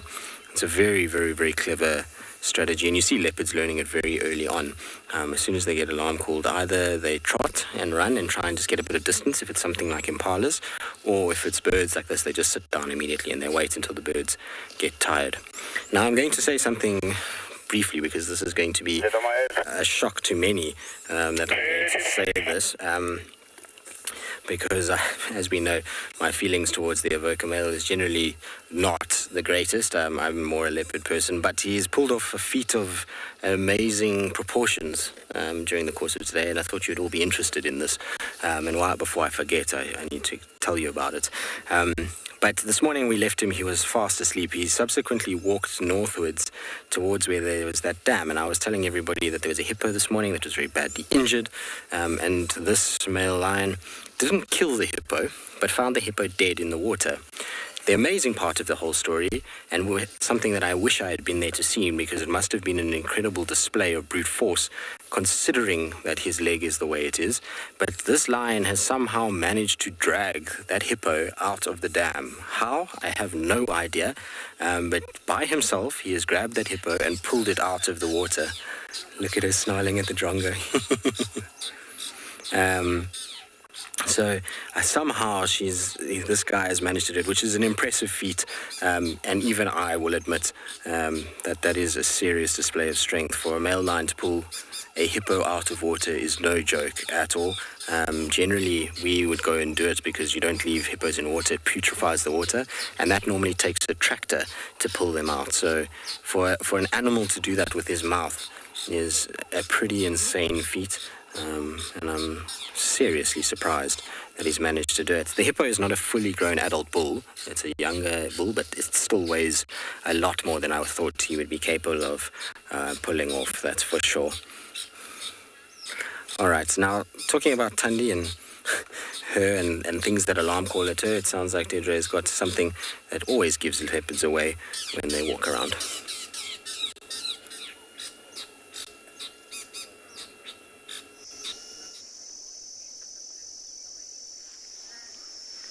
Tristan's 100% correct. Sorry to pull you away from the leopard, but these ones don't stick around for too long. How cute is that little Cape ground squirrel? So there's a couple of them around here. There's a nice little burrow to our right-hand side, but they're all eating all the little flowers and everything that they can get their paws on. If you find them in a thicket of those devil's thorns, often they're also eating the flowers. If you go down the road, you can see there's another two. And these will be the females. So the females typically live together. And then you have bachelor groups of males that also live together. Oh no, that's a male. The one on the right is definitely a male. Maybe trying to charm one of the females. Look there. It's just showing you how hot it is. It just lies flat with their belly on the sand. Sometimes they kick the sand up and over their back just to get to slightly cooler sand. There we go. And you see how the other one in the front is using its tail, a bit like an umbrella. It's a nice little spot in the shade. Oh, there we go.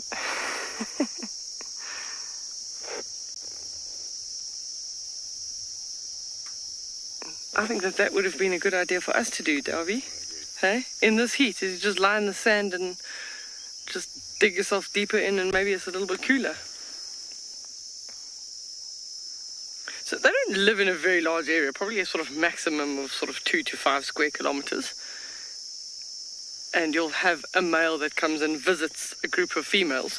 And I read the other day, what was very, very interesting, I found it very interesting, is that a female is only in estrus for 3 hours in the time frame that the male comes to try and mate with her. So a very, very short window. See how she's using its tail just to add extra shade onto the body, because the sun is definitely coming in from the left-hand side. So it just uses the tail to make a nice shade. I should say him. That's definitely the boy.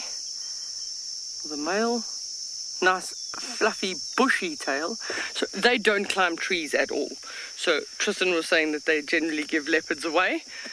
Here, They will alarm at ground predators, things like jackal. They will shout at leopard as well, but they don't have the advantage of being able to go up into the trees. They tend to be a little bit more chunky in size, so not very good tree climbers. But very, very good diggers. And sometimes the meerkats actually move into the burrows after the squirrels have moved on. The ground squirrels will make the majority of these large burrow systems, and then the meerkats will push them out. That is just really look like having a nice bath just to get that cooler sand. That little patch of sand's been in the shade for a little bit longer, so maybe it is a bit cooler than most.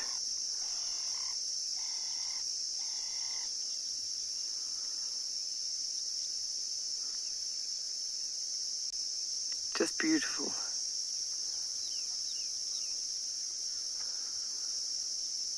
Paul is asking the question, what do squirrels eat? So they're eating mainly plant material, seeds, fruit. I have seen squirrels also eat insects, but mostly whatever they can forage on the ground, which will be, well, the ground squirrels on the ground will be leaves, roots, shoots, flowers, and even insects. I've seen them eat sort of moths and things like that. So, are you on the male that's just moved to the... Yep. Okay, so when he stood up there, you could quite clearly see that he was a male. And very often in the extreme heat, that's one of the ways to keep things cool, is to have them dangling on the outside. I think they're going to go probably into the burrow system now, so we're going to lose visual. I'm going to go forward and see if we can see them again, but they might just spook.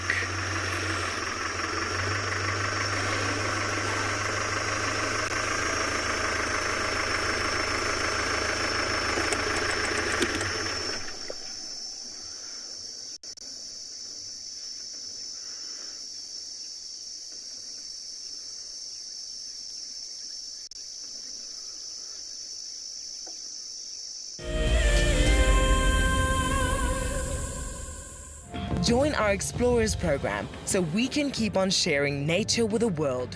For a monthly subscription, you will have the opportunity to win fantastic WildEarth expeditions, have access to an animal identification app, receive weekly highlights from our shows, and much more. All the money will go to keeping these live safaris on air, which in turn connects a global population with nature.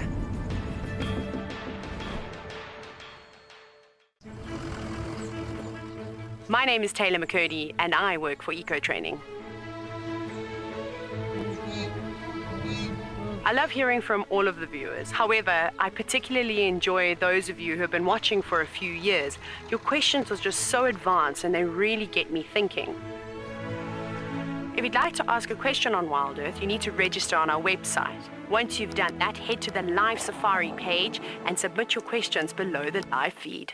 WildEarth is launching our brand new Explorer program with an opportunity to win a very special WildEarth expedition. The lucky winner will get a behind-the-scenes WildEarth experience at the magnificent and beyond Ngala Tainted Safari Camp. The prize includes a 3-night stay for you and a friend with a chance to sleep out in the unique Ngala treehouse. Become a WildEarth Explorer and stand a chance to win this and many other prizes. Terms and conditions apply.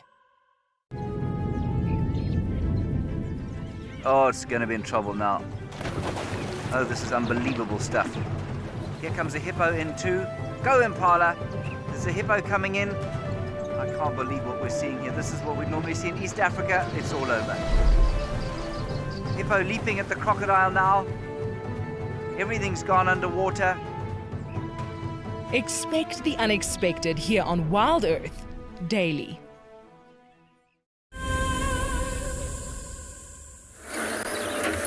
Well, we're still with Tundi. We're just trying to get her around because she's moved a little bit.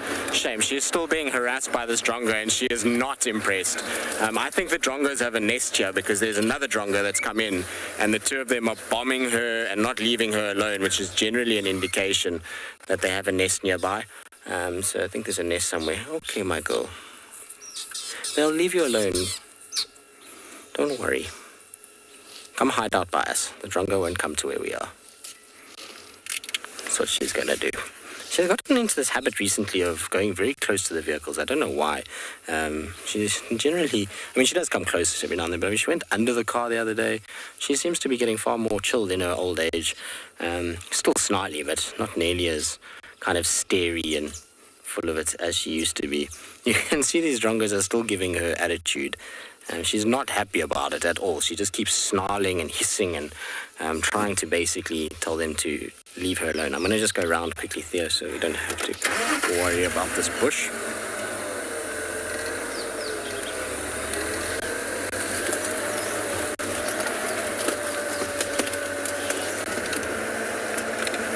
What have you seen in there, Thandi? It's like she's spotting something inside here. I wonder if she's not looking for scrub hairs or places where little duiker have been lying. She's sniffing around all over the place here. Could also, like I say, be the scent of Kachava and the cub that are around. I don't know. It's interesting kind of behavior. Her nose is down a lot, but we know that Thandi likes to hunt smaller things. We know that she's a fan of hunting scrub hair and the likes. So it could just be that. She's just looking for small animals in amongst these little thickets in the hope that she can actually find them.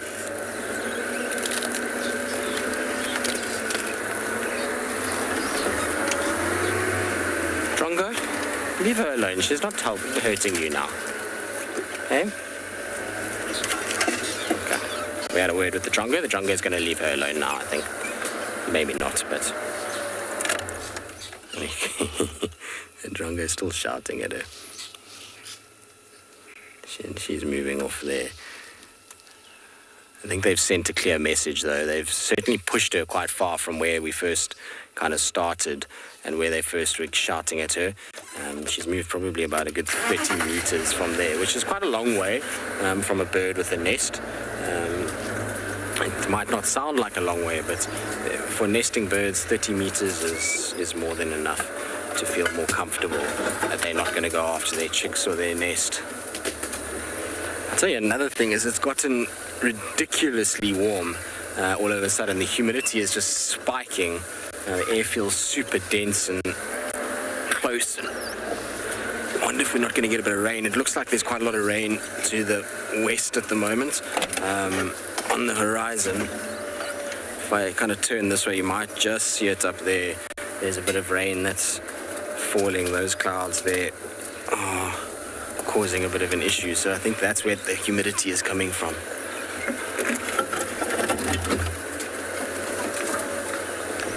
Mandy, why do female leopards live solitary lives? Well, female actually leads less of a solitary life than the male does. Remember that a female, pretty much once she comes of age, has got cubs most of her life. So even though she's on her own now, she does still have a cub that she has to care for. But the reason is quite simple, is that that's the niche that they're filling. If they were to be part of groups, they would have direct competition from hyenas and from lions, both of which would outcompete them quite heavily, and they would really struggle. They probably wouldn't be nearly as successful, and so there was a gap and an opening for a ambush predator that is stealthy, and in order to be ambushed and stealthy, generally it helps to be on your own and not attract too much attention to yourself. When you're in groups, you attract huge amounts of attention to yourself, and that's really not going to kind of suit the leopard motto. Their coat pattern, everything is there for them to be completely hidden and to operate as a solo unit and not as a group animal. What are you looking for, Thandi? You're looking for something. It's definitely method to... You can see she's almost... It appears if you were probably first time ever to see a leopard and you are watching this behavior, it appears that she's almost wandering in a lost fashion because she's kind of circling and moving in odd patterns. But this is typical hunting Thandi. She moves like this when she's looking for food and when she's found the scent of another leopard. This is often how she goes. She kind of zigzags on herself, goes into little thickets where it's dense, and she goes and puts her nose in there and sniffs just to make sure that there isn't some sign of something hidden in there. This is kind of exactly how she's always been since the first time I saw her. This is the behavior that she shows when she's on the kind of hunting prowls. Is check every bush as she goes, and she'll zigzag rather than walking in a straight line.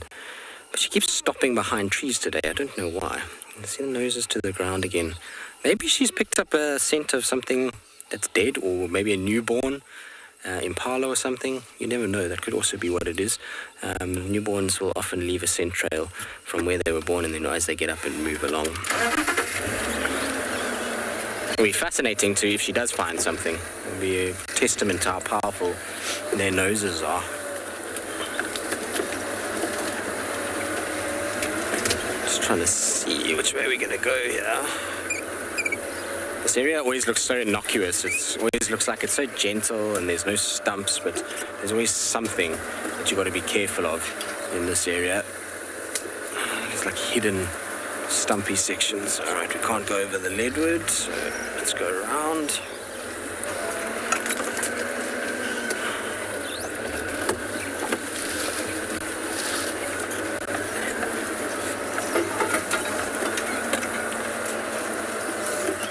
I'm going to try and just creep through here quickly and catch up with her. In the meantime, though, let's send you across to Dev, whose cats are far more relaxed than what Tundi is.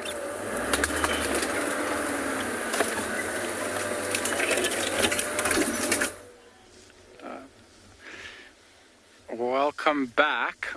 We managed to find another 3 members of this pride. We are roughly 600 or 700 meters away from where we had those other lions. Oh, Mom's just got a bit of a shake of the head there. And yeah, so these 2 cubs, and they are quite a different age. So you can see they are much smaller, and we were just talking about spots on lion cubs. And a really, really nice example now, because these cubs are much younger and are quite spotty still. If you look at their hind legs and then around onto their bellies. We've got a quick link to Djuma. We'll be back with you later.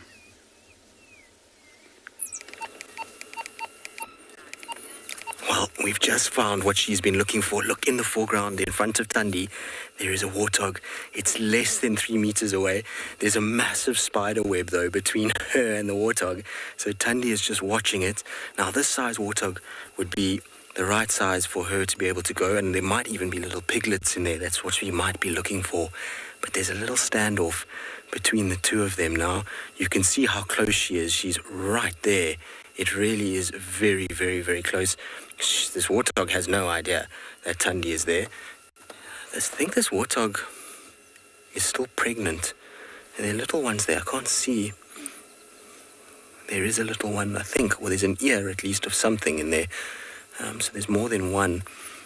But this warthog has no idea that there is a leopard right behind it. Its only saving grace is this massive spider web that is all over the front of this mound.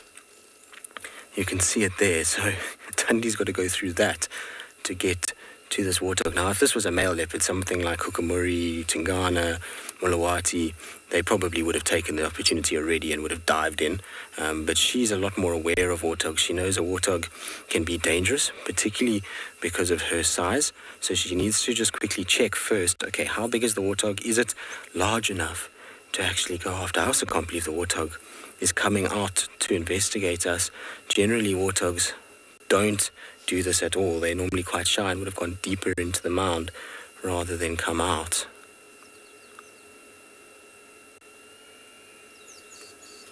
The tension is palpable. The air is so thick.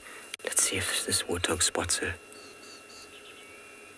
I think she's coming to this mound to potentially give birth. She looks like she's still pregnant, this little female. Her tummy is very, very round. She's breathing quite heavy.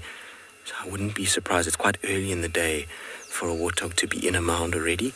But we do know that this time of the year is when we start to see little piglets. So it could be very possible that this little one has come here to give birth over the next couple of days. And Tundi, sniffing around, has somehow managed to pick it up. Look. Here comes Tundi, here comes Tundi. She's gonna wait. I wouldn't be surprised if she's patient.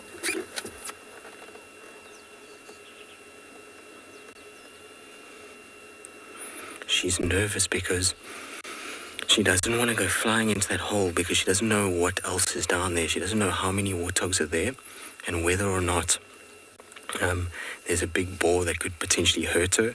Hunting warthogs is no joke. It can get very dangerous, and many a leopard has learned a valuable lesson. There is actually an incredible sighting.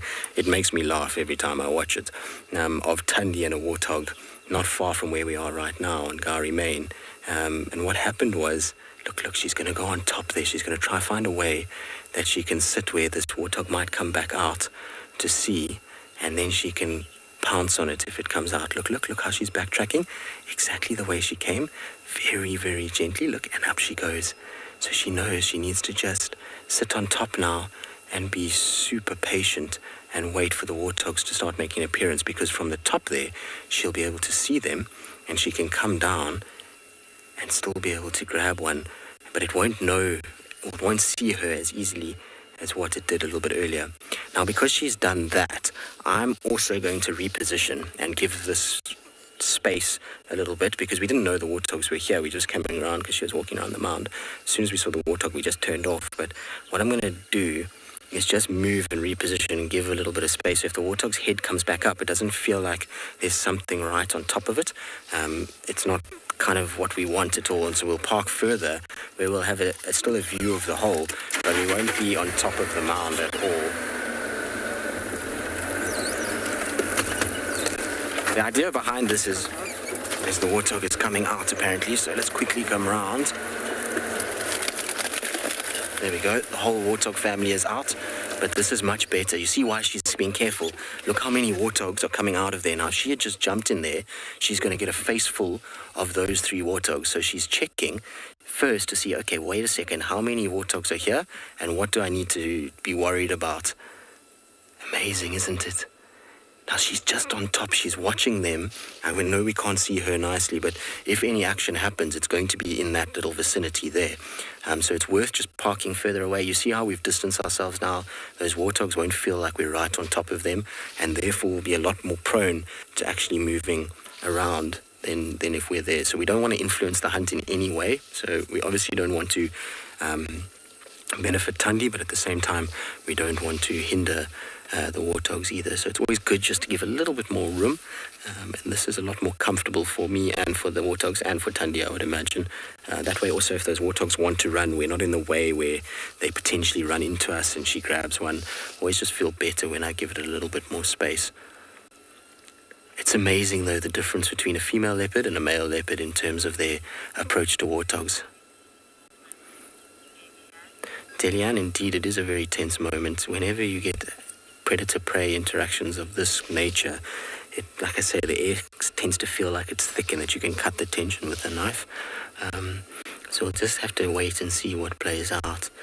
I think she's a bit intimidated by the sheer number of warthogs that are here. Even though these warthogs are all young warthogs, those 3, they are still something that can provide a fair amount of strength and could hurt her. So I think she's just calculating before she decides to do anything. Look, this warthog's coming out.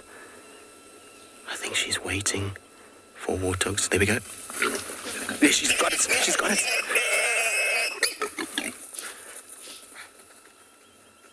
You see, she was scared. So she didn't get a good hold on it, and she was worried about those tusks. Isn't that amazing?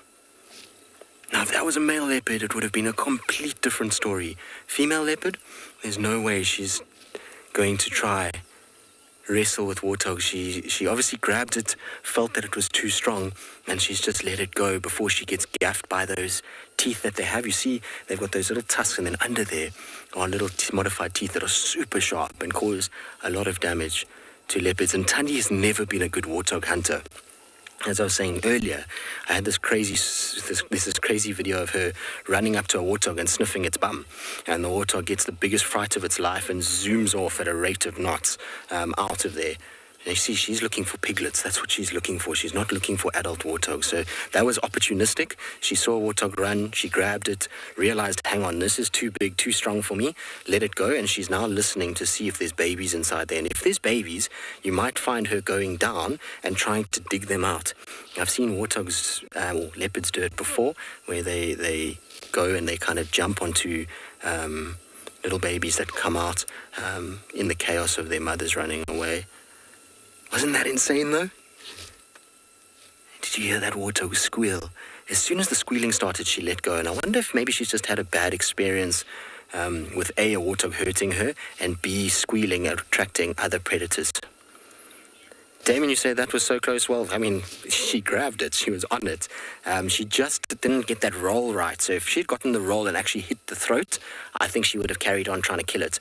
But I think what happened is she got it, and it didn't turn, and she had the back of the head, and therefore that warthog has the ability to rear its head up with the tusks and do a lot of damage to her. And so that's why she probably was cautious and just let go straight away out of fear of being hurt by these warthogs. But she definitely had it. I mean, a male leopard would have killed that warthog. There was no ways that warthog would have gotten away from a male leopard. You see how she sat and listened, and she realizes, wait, there's no piglets here. I'm going to carry on. She might go back up the mound and sit on top in the hope that a piglet comes out. Look, see. How's that for experience, though? Do you see how she just sat on top? And she's like, I will wait here, and I'm going to see what happens. And the warthogs are coming back again. I wonder if there's not little ones inside there. How crazy was that sighting? What an epic way to finish up a stint. That is amazing. You know why that's amazing? This is the reason why that was awesome, is because I don't really like seeing animals being killed. It's just not something that excites me that much. Particularly not warthogs. It's a brutal, loud, very, very, very traumatic thing to watch. So what was amazing about that is we got the whole stalk, we got the hunt, we got the actual kind of prey being grabbed by the predator, but the prey getting away. And so it's like the best of all worlds. You get the adrenaline high of the chase, but nobody actually ended up getting hurt. And I'm looking at the warthogs as they're moving away now. There's no blood coming off any of them. So the one the one that was grabbed has got like a little scratch on its bum, but otherwise is actually doing okay. It doesn't look too bad. And it was just one squeal that went out. So I'm intrigued to see if hyenas arrive, because generally they hear that and they hear like a shot, if they're around or close enough to know. These warthogs are off, though. They are decided. We're trotting away. But they all look like they're quite pregnant. I don't think any of them have given birth yet. But there goes the little warthog bums running away from us. So the one that was attacked is the one... no, it's already gone. It was the middle one. It was the one that was attacked. It's got like a little dark spot on its left flank. I don't know if it's that one or it was the one before, I'm not sure.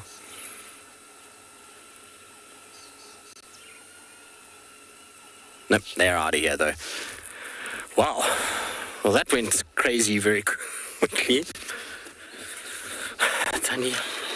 Sometimes I wonder about her though. Like, you would have thought that she would have just held on. I mean, she did all the hard work. She got what she needed and she grabbed it, but just think that she just didn't get a good hold, and she was just too nervous from there to let it go.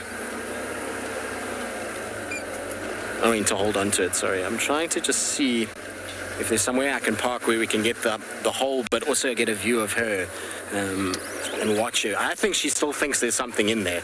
Otherwise, she wouldn't be hanging around. I don't think she would have stayed. And we couldn't have had it any better. I mean, she ran pretty much straight towards us. It was in as textbook a kind of hunt as one could imagine from a leopard. That was crazy. There we go, we can park. This is actually quite a nice view as well. We'll be able to see nicely from here, because we can watch her carefully. And if she hears little piglets in there, you'll see her come down onto that lower platform of the mound in order to try and grab what is in there.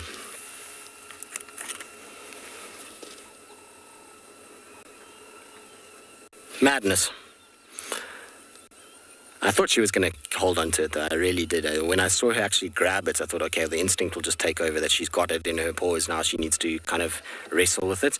But I am almost certain that she's had a bad experience somewhere. Her warthog hunting ability is terrible. So not the first time I've seen her being chased by warthogs or kind of getting a hunt wrong. Even piglets, she doesn't do very well. Kuchava's much better at it, actually. She's pretty smart when it comes to hunting piglets. But Thandi has never really been one that's that good at it. Do you see how quickly she was onto it, though? It's like a flash. The speed of a leopard from 0 to kind of top speed is just unbelievable. That was crazy. Thandi? You're tired now. I'm not surprised. You can see she's panting. It's incredibly warm, so I'm not surprised after that amount of effort that she's tired.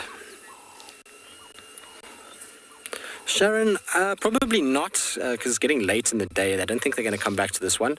Maybe they're going to go find themselves another mound that they can use. They'll have various ones around that they've utilized in their lifetime. They all looked still pregnant. All right, now it sounds like Phinda's also got something happening, so let's quickly send you across to them.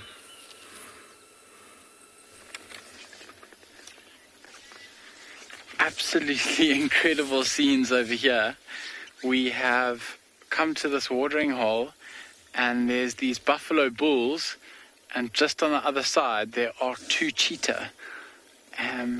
The buffalo bulls were seemingly quite accepting of the cheetah who wanted to go drink out of the same pan, but we just had a little interaction now where the buffalo bull kind of made a bit of a noise and did a little half charge towards one of the cheetah and sent them running off. Here comes one of the cheetah back around now. She's just lying down on the other side of the watering hole there. So this is a mother and her cub, and oh, I really wasn't expecting to see this when we came around the corner here. This is crazy. So these are 4 older buffalo bulls. They are what we call dugger boys. They have left the herd. They're are too old now to keep up and have been chased out, but still very, very dangerous animals. And obviously the cheetah are much quicker than they are. Oh, there goes a cheetah again. So these buffalo don't seem too happy about having cheetah right next to them. They keep chasing them off. But this is this is incredible. These buffalo are drinking here. Maybe come down now as the temperature dipped for a drink. And these cheetah were coming to do exactly the same thing, and they've now met. I think the cheetah are lying down at the back there. I'm just going to move slightly forward for us so we can get a little bit of a better view of the cheetah. But I think they are just going to lie there and wait for the buffaloes to move off before they have a drink themselves.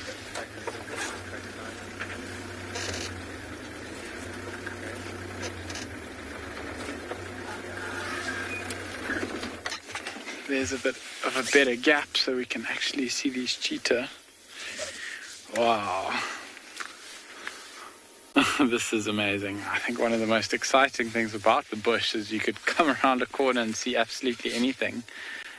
And that's really what's happened here, is we very unexpectedly just bumped into this scene. There's some more buffalo on our right that seem to be coming down as well.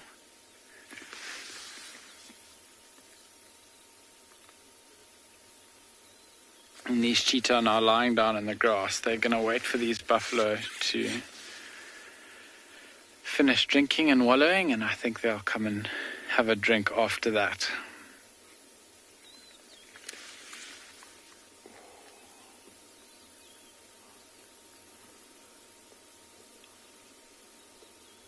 These 2 buffalo are competing for a spot at I think in the corner of the watering hole, or the little mud pan here, where the water is deepest and most clean. And they're tussling a little bit around to get the water.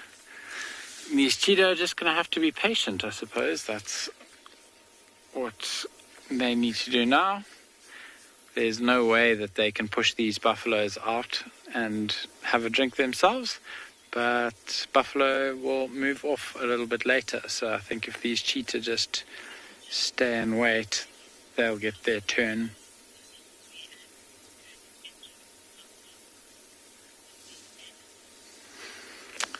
Hi, Bello. An injured buffalo, unfortunately, if it can't keep up with the herd, will get left behind. The buffalo herds will rally around and protect youngsters. When they're lions that might be hunting them, they'll keep the younger ones, or try keep the younger ones in the middle of the herd, where they're most protected. But should someone become injured in the herd, and it's injured in such a way where it can't keep up with the herd, then unfortunately it'll get left behind.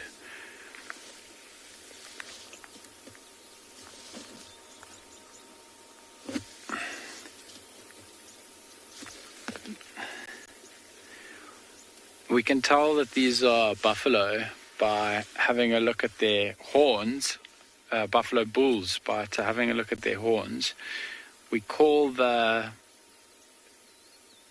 spot on top of the head where the two horns meet the boss, and the bulls or the males have got a much thicker boss than the females. So the females have got quite thin horns, but these males have got very thick horns, and they meet at the boss on top of the skull, that huge thick layer of horn, which is there to protect the brain actually when they are fighting with one another.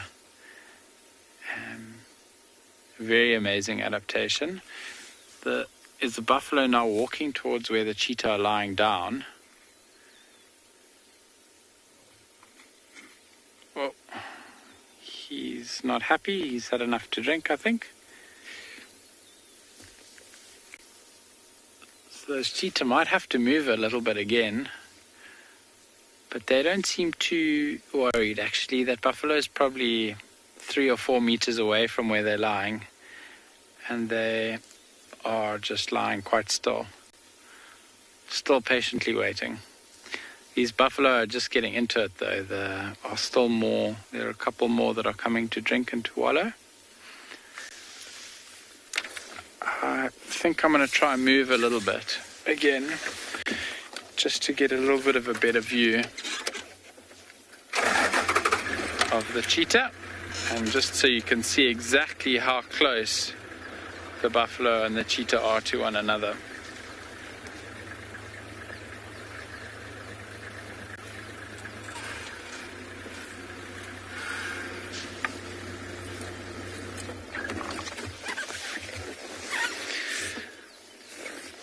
This is a crazy, crazy scene unfolding here. You can see this whole kind of herd. There's 2, 4, 6, 8 buffalo bulls that are right here. Really big, quite scary animals. And the cheetah are directly behind me now. They are lying down in the grass, not far off. And I mean, the distance between that one bull and the cheetah it's literally less than 5 meters. Which is crazy, because that buffalo could close that distance very quickly. But those cheetah are also very, very quick, and they are awake. They're lying there and they're watching the buffalo. So if the buffalo were to kind of put its head down and charge, I think they'd have plenty of time. Oh! Like I was saying, plenty of time to move off. So they're now walking a little bit away.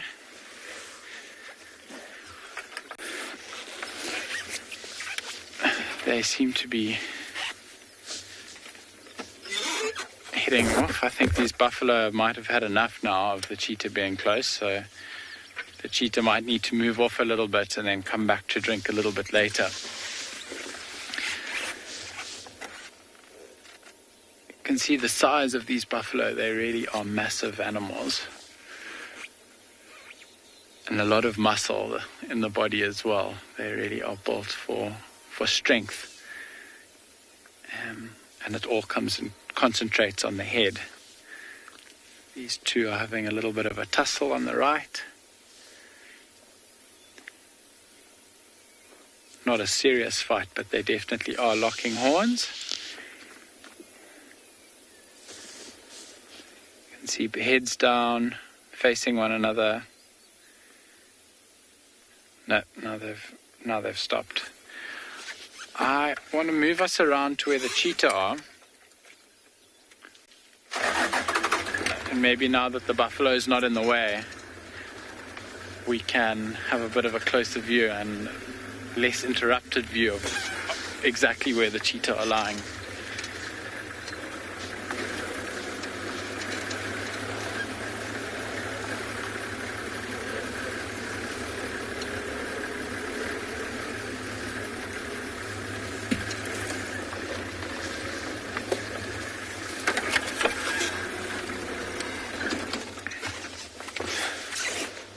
We can see the mother over here on our left.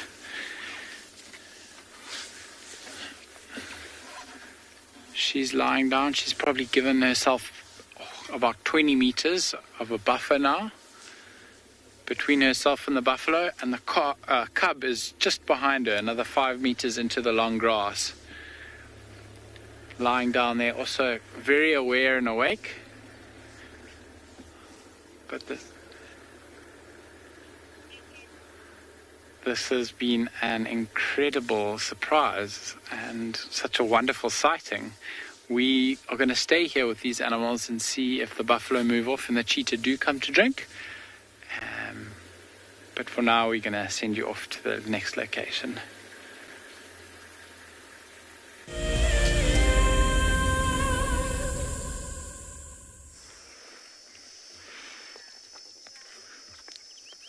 How spectacular is the scenery? Absolutely stunning. So that's a section of the mountain that we call the Langkloof, and you're actually just watching all the butterflies, brown-veined whites, all coming in from the right-hand side, going over to the left. We're just going to sit and admire the view for a few minutes.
Isn't that just amazing? All those butterflies.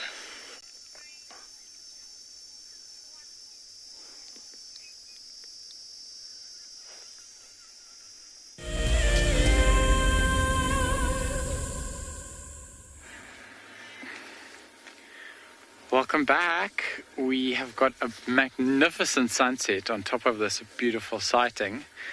There's that very distinct peak in the distance, and the suns and the clouds behind it are looking absolutely magnificent.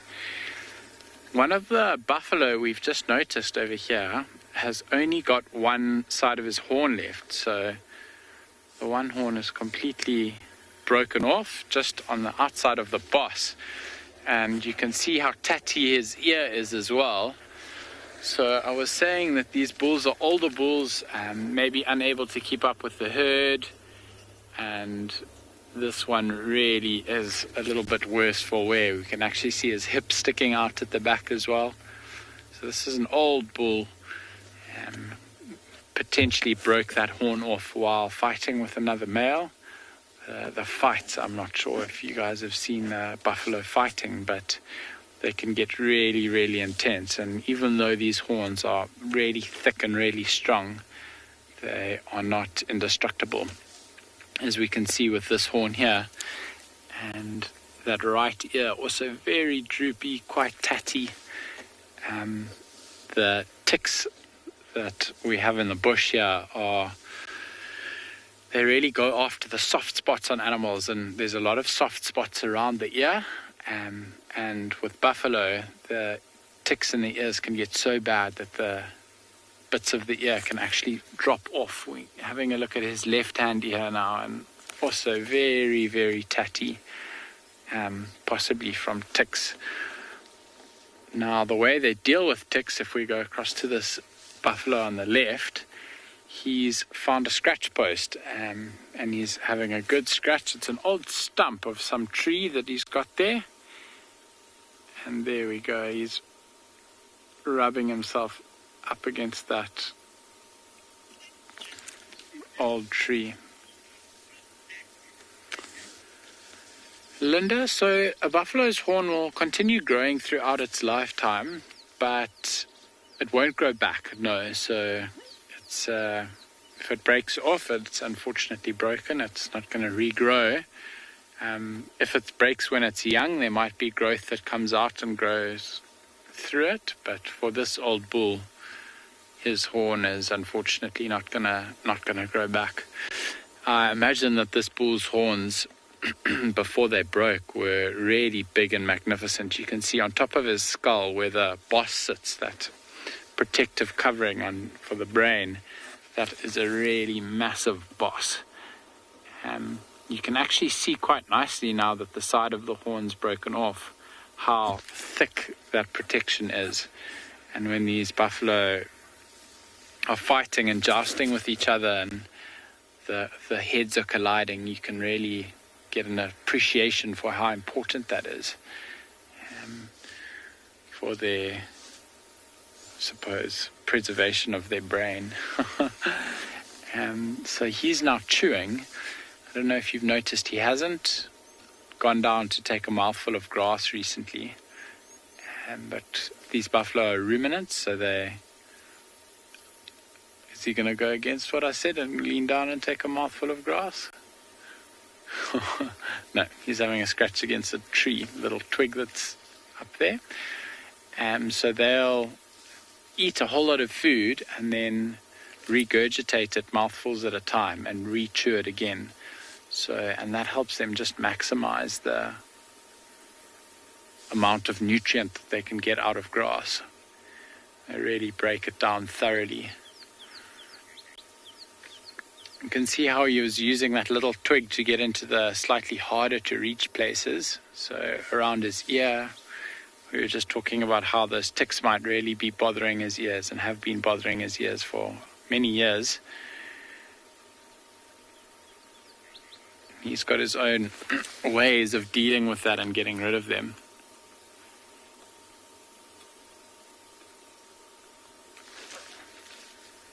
He's also got a very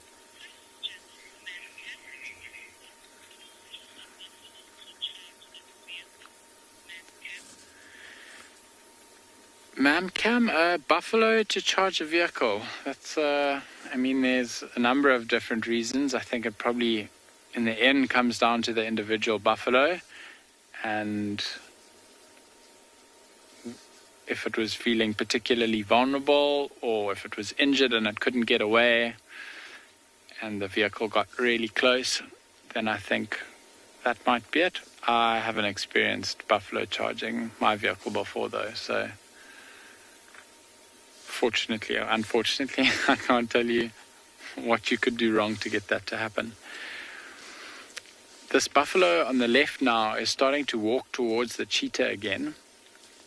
These cheetah are lying in the grass here on the left, and the buffalo have gone to go drink, and now they're actually moving off in the direction that the cheetah are lying in. So the cheetah might have to get up and move once again. They are under the hierarchy of the animals here, below buffalo somewhere. And they'll definitely move for these buffaloes if the buffalo decide that they want to walk in that direction. For now, they're just lying down in the grass, though. The cubs very much flat in the grass, and the mother's lying in a section of grass that's slightly more open. And I was just thinking about it now. Really, really cool that we've gotten to see all 3 big cats today. So we started with leopard, then we had those lions, and now these cheetah, all kind of showing signs of having gone through a really warm day here at Phinda. The leopard was breathing extremely heavily up in the tree. The lions were lying flat and not up to too much. And these cheetah, who are now lying flat, were really quite keen on having a drink of water, which is not usual for cheetah. Cheetah actually get most of their water from hunting and from the animals that they eat. So they are what we call water independent for the most part. But they will still drink occasionally, especially after really warm days, and if they haven't been able to hunt successfully for a little while.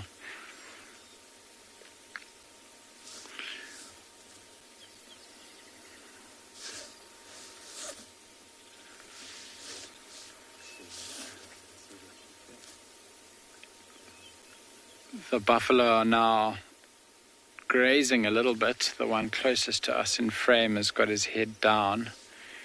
He's kind of smelling the grass and slowly picking at it. The buffalo.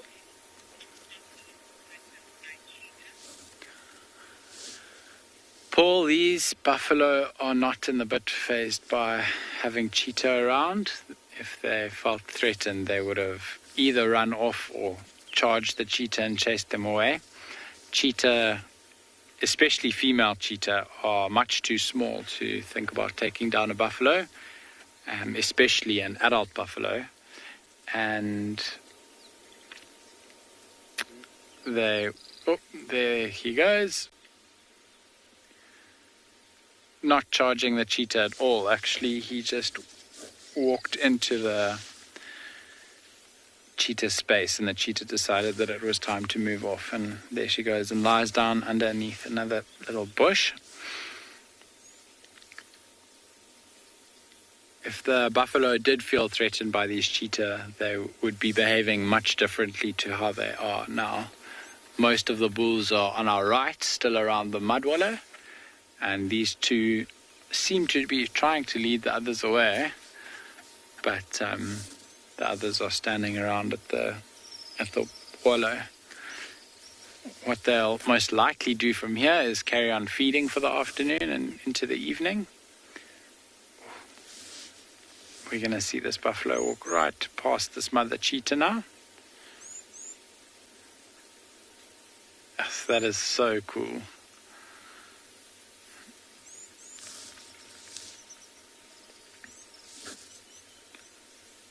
They're heading off for an evening of feeding. You can see them pushing that tree out of the way, or the small shrub. Those two bulls have decided they've had enough of being around here. They're moving off. But the other bulls don't seem to be following. So these cheetah might have to wait a little bit longer to go have a drink. I don't think that's too much of a problem for them, though. They are more than used to waiting for animals to move for them. We're going to pan across to the sunset now, which is just getting more and more beautiful by the minute. You can see those clouds I was talking about that gave us some relief from the heat earlier are quite thick on the horizon line there, but there are a couple of gaps where the beautiful golden light is just pouring through. Really incredible. I think one of the most amazing things about being out in the African bush is, most amazing and most iconic actually, is the African sunset. We really do get magical sunsets out this part of the world. And tonight, even though there are clouds, is no exception. I often find that clouds actually enhance a sunset. When the sun just sets without clouds, it can be very orange and very pretty, but with clouds you get a very moody scene often, and the way that they all light up differently is really, really magical. And the clouds just above that little koppie are quite spectacular at the moment. I think I'm just going to shift us around so we can see these buffalo. I might actually just reverse so we can see these buffalo that are still in the wallow. There's quite a few of them, and they are providing a little bit of entertainment. They are wrestling with each other, locking horns every now and again, and it's quite dusty here as well, so they're kicking up dust, which is quite a sight to watch when they do that. We've got these buffalo now, that beautiful sunset in the background.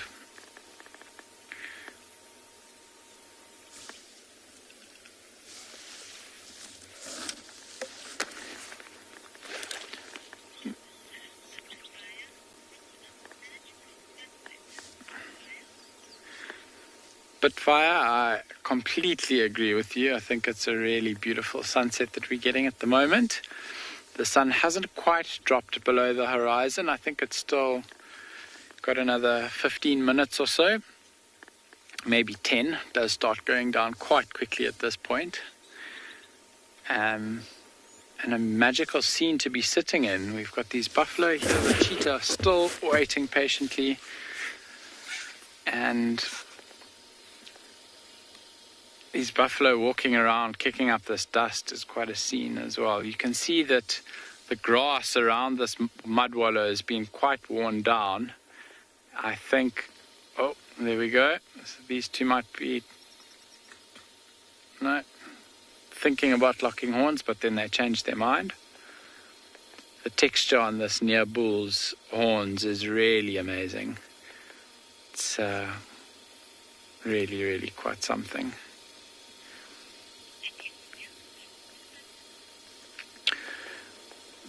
So like I was saying, the grass around this mud wallow has really been worn thin, and I think that's from the number of animals that come down to this little piece of water to drink.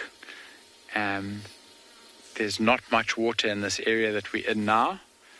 Where we left those lions a little while ago, we probably a good 2 or 3 kilometers away from there. So where we are now, this is the only water. The next closest water is way back there. If you have a look across in the distance there, just as I said that, there's a whole herd of buffalo moving through the thicket and coming right towards us. In the distance there, they're 100 or 200 meters off, which is adding, I suppose, to that comment about how many animals come here to drink. And also adding to the time that the cheetah are going to have to wait until they can get their drink in.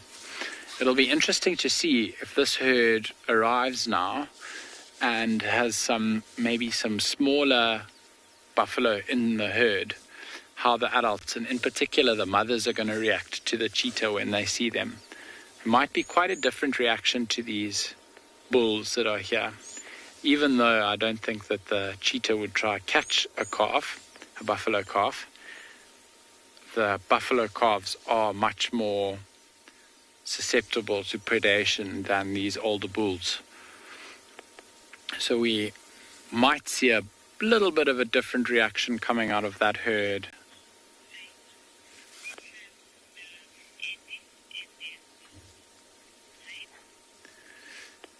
Vape, I'm not 100% sure about horns having nerve endings in them. I know elephants' tusks have got nerve endings in them, and that's why you can't take tusks off of an animal, off of an elephant, like we do with our rhino, which are made of keratin, more like a fingernail, and don't have nerve endings in them.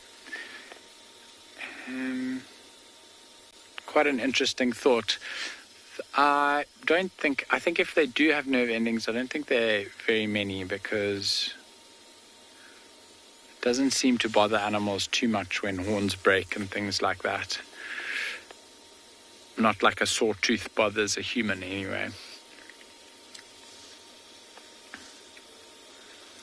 The buffalo that's coming in from the left-hand side now has also got some damage on his horns.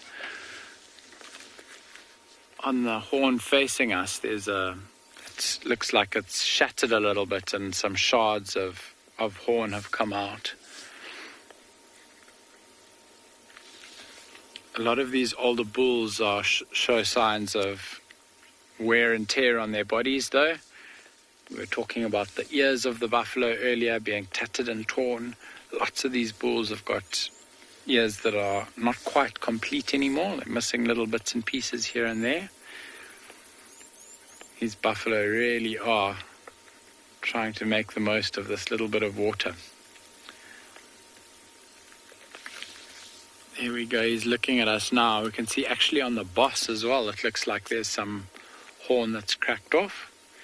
And just as we said that, the herd of buffaloes emerging from the bush behind us on the right, or behind the buffalo rather. So more buffalo entering the scene. I wonder what these bulls are going to do when the younger females come in. They two that are fighting for water are really getting stuck into each other. Grayson Phinda Game Reserve is quite large. It's about just under 30,000 hectares or 250 square kilometers. So it's a large piece of land. And where we are now is very close to the southernmost point of the reserve. We are maybe a kilometer or two from the southern gate, as it were. All these buffalo on the left are now coming in. You can see them arriving. Much younger animals, much better condition. The females have got really beautiful coats, actually, nice and dark. If you look at their ears, the ears are much more intact. Some of the horns of these animals are still very vertical, which is one of the signs of being younger for them. Their horns only get that very characteristic curl after a few years. So they're born without horns. You can imagine it would make childbirth quite complicated if they came out with horns. And so they come out hornless, and then as they start growing, the horns start growing as well, and they grow straight up for a while before they start filling out and getting the curl that buffalo horns get.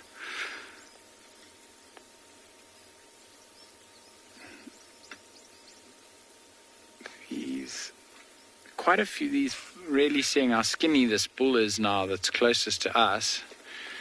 His spine you can see sticking out, and his back legs. He might be getting now quite old and towards the end of his life. Yep, just being chased out the way there now.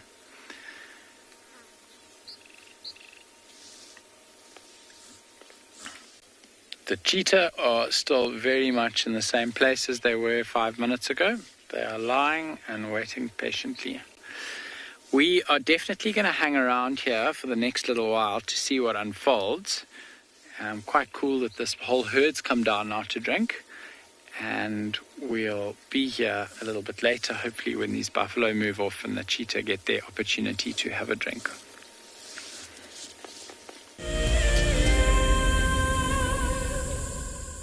Welcome to my car. This is Wendy, and she's my favorite. She would love to have your name engraved on her so you can be with her every single time she goes on a safari here in Djuma. If you become a WildEarth explorer, you will have the opportunity to buy an engraved tag, which we will attach to her. We will make sure to send you a digital picture to show you exactly where you are sitting on her. You will have front row seat in every single sighting. My name is James Hendry, and I work here at Djuma Private Game Reserve in the Sabi sands on the western fringes of the Greater Kruger National Park.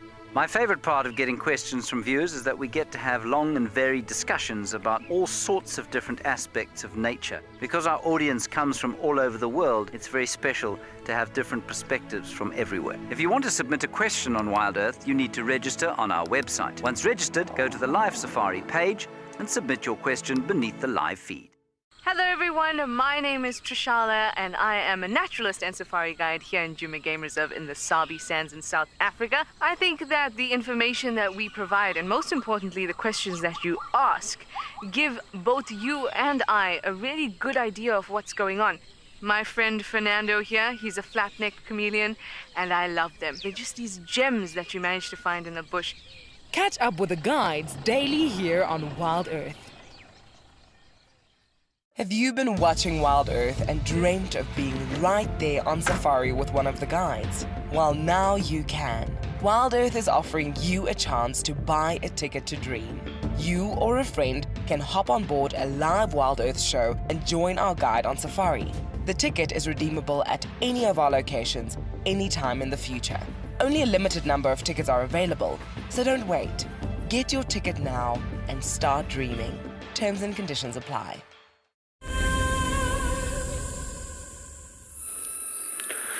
Well, unfortunately, we got given the Tundi slip, so we've been driving around trying to find her, but no luck whatsoever. Yeah, I don't know what the story is, where she went. She was on the mound, and then all of a sudden she was just gone. We drove all around that area. I checked in the mound just in case she went into the hole, but we had no luck whatsoever. So she's lost somewhere in this thicket on our left-hand side, which means that I'm probably going to carry on. Finding her here is going to be like finding a needle in a haystack in many respects, just given the scale of the block and how thick it is and how big it is. She could have gone anywhere, really, and it's been so long since we've had her. It's been 15 minutes since we last saw her. We had an issue with the camera that we had to stop for as well, so I don't think we're going to find her again. But how beautiful are the clouds this evening? Almost looks like a painting in many respects. Very, very, very pretty. Lots of tones and colors and just everything you kind of want from an evening sky in many, many respects. Absolutely beautiful. The good news is, though, part of the reason why I was thinking about leaving is it sounds like Tlalumba's just been found on Djuma, so I might head that direction. Why not? Be selfish. We can have Tundi and Tlalumba in the same drive. I don't know, she was apparently popped out at Treehouse Dam just after we left. So maybe it's her porcupine that was stolen by the hyenas, I don't know. But she's apparently fairly stationary for now, so we'll probably head in that direction, see if we can't catch up with her, which is straight down the road into that beautiful sunset. Theo, should we go? I think we should go. Be nice to catch up with her, and I mean, we can't really ask for more from Tundi. She gave us probably one of the most spectacular sightings I've had this year in many respects. She didn't, like I say, make a kill, but she certainly did everything else that goes along with making kills. The excitement and everything else was pretty insane.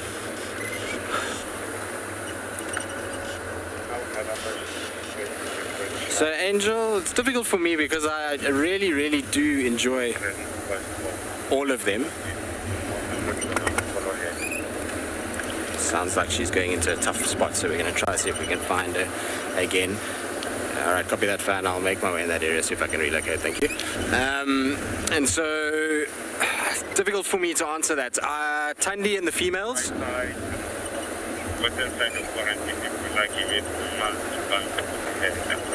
Alright, so sorry, I was just listening to the update. Also, just hold on 2 seconds. We might have a little breakup, but it will come right on top of the...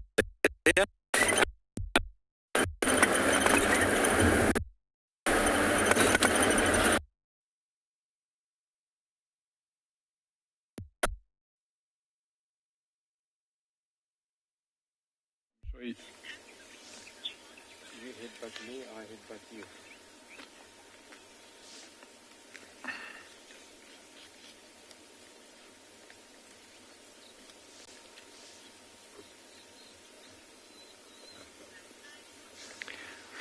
We are back with these buffalo here. They are still very much feeding. These ones in the front here have now started feeding on a little bit of grass that's left here. And the buffalo around the water are slowly to get to the corner where the deep is. And there's a few scuffles that have broken out, nothing serious, so just a bit of pushing and water. The cheetah are still in the same place off to our left, and not too much has changed here. These bulls are just being accepted into the herd. There's been no real kind of aggression shown towards them.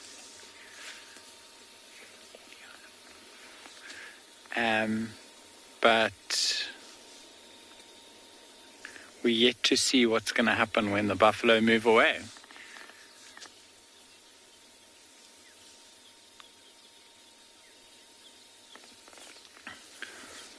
You can really see the bull that's standing now, muscles in the front half of the body, around those front legs. The shoulder muscles are so big and strong. Are massively powerful. The backside of the same buffalo also very muscular.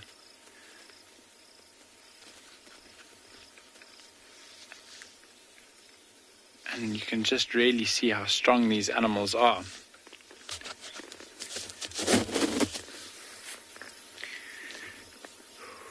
The light's starting to fade a little bit here. I think one of the females noticed that there was a cheetah across to the left, but there is no real change in behavior towards them. And these buffalo are really now coming into this watering hole. The herd that came down wasn't quite as big as I thought it was. There's maybe 20 or so animals that are here. So I think the buffalo herd that I saw earlier on our way here, that I thought was coming down, maybe split apart, and only part of the herd have come down to actually drink.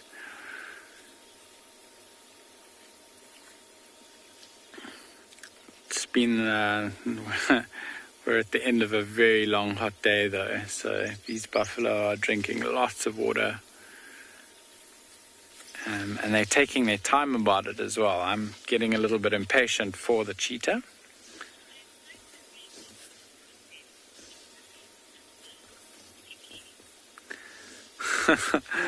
Picky, that's, yeah. I don't think they'll finish all of the water. I'm sure there'll be a little bit left for the cheetah by the time they move off. This little wallow seems to actually could retain quite a lot of water. I'm not sure if there's a little spring here or something like that on the side of the hill. So it is quite possible that it could be that. And that's why there's water up here. But I think when these buffalo are finished drinking and eventually do decide that they are going to move off, I think the cheetah will be here and waiting to use that opportunity. I suppose all they are hoping for is that another herd of buffalo doesn't come this way and try a drink as well, because then they're going to have to wait even longer. While they're waiting though, they will still take opportunities to hunt if anything more their prey size, I suppose, comes along. We get lots of duiker in the quite thicketed area that we have in front of us here, and lots of smaller little things like scrub hares, or things the cheetah could quite comfortably hunt. The behavior of these buffalo towards the cheetah also might change as it gets dark now. A lot of animals' behavior during the day and at night is actually quite different, whether they are diurnal or nocturnal animals. Animals that are more active in the day, for example, will be, generally speaking, a lot more nervous and skittish at night. And vice versa. We see that a lot with our leopards at Phinda. When we find them, certain individuals during the day, they'll run off and get away from the vehicles as quickly as possible. But should you find them at night, almost completely different behavior. Very happy to be viewed, very happy for you to be moving around them in the vehicles. So as it starts, really, as the light starts dipping now, it could be very interesting to see, actually. I'm not sure what will happen.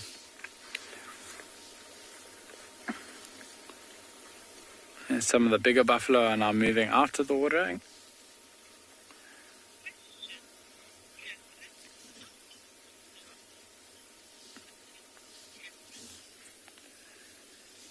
Catherine, buffaloes live to about 15 years or so, maybe a little bit less. They don't have a massively long lifespan.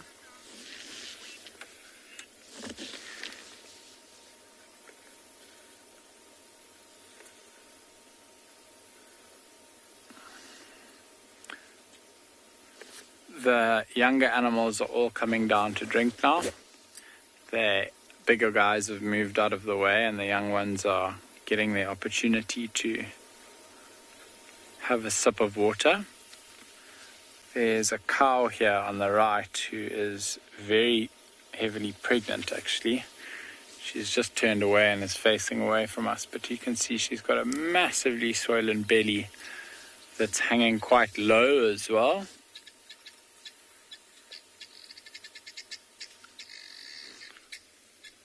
There's some guinea fowl off to our left that are calling.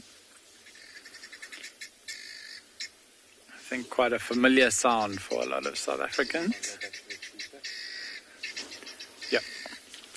The cheetah cub is now moving across back towards its mother. Maybe that's what the guinea fowl's making a noise about. Not very happy.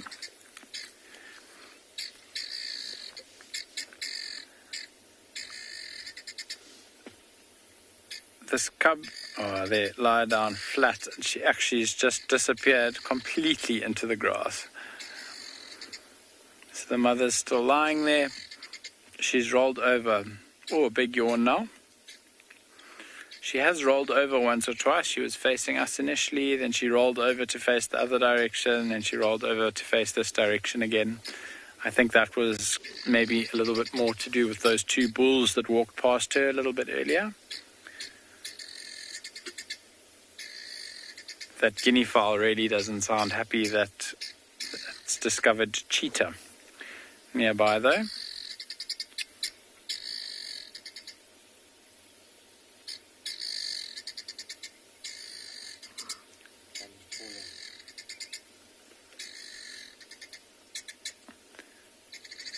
There we go.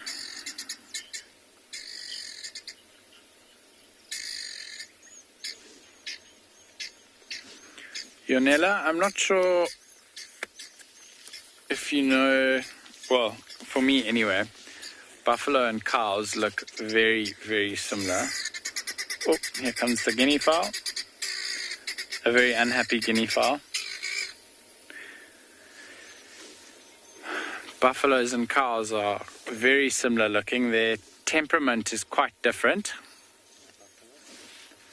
Buffalo are much more dangerous and much more aggressive than your normal domestic cow, but the resemblance is there. I think they've got similar ears, similar body shape, similar hooves. I'm not sure, genetically speaking, if they are the closest relative of a buffalo, but purely going on looks, buffalo and cows are quite similar.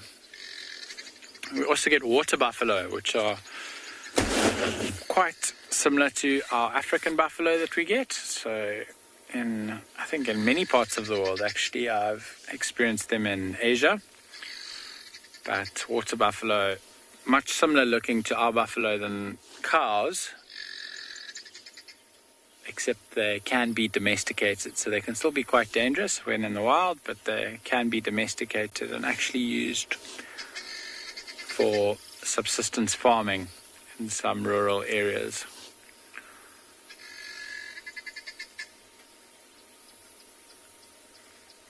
A memory that stands out for me very clearly in my memory was when I was really far away from South Africa, exploring the Philippines.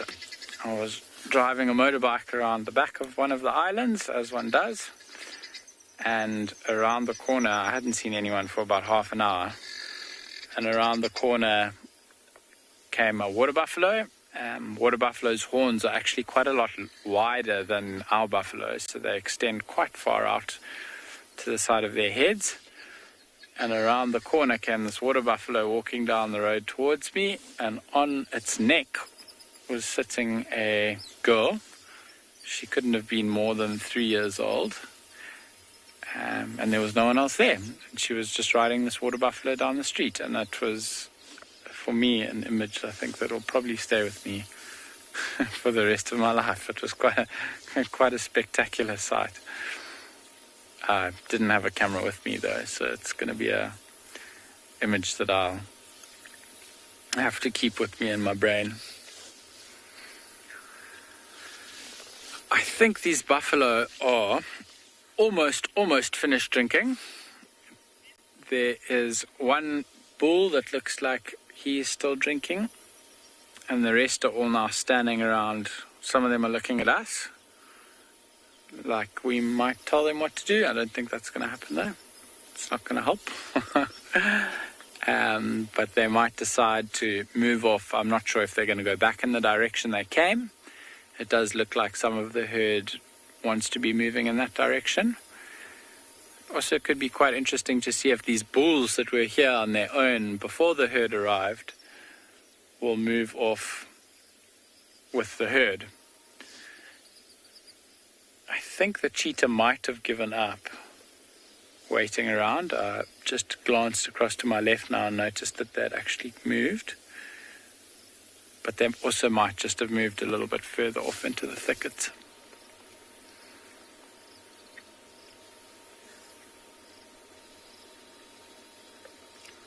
The herd here is slowly getting moving. The sun is now set. It's starting to get a little bit darker here. And yeah, there we go. I think this is going to signal there's a female there that's kind of egging the rest of them on. I think she's going to signal the moving away from the waterhole for these buffalo. Let's see what happens. No, there's one more female that's tentatively sniffing the water on the near side here.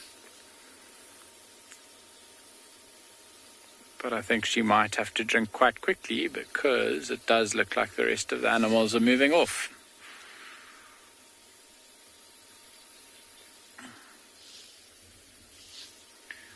While these buffalo stand around like they are at the moment, they'll often be chewing the cud, which is what we call the regurgitation of their food to chew it and digest it again.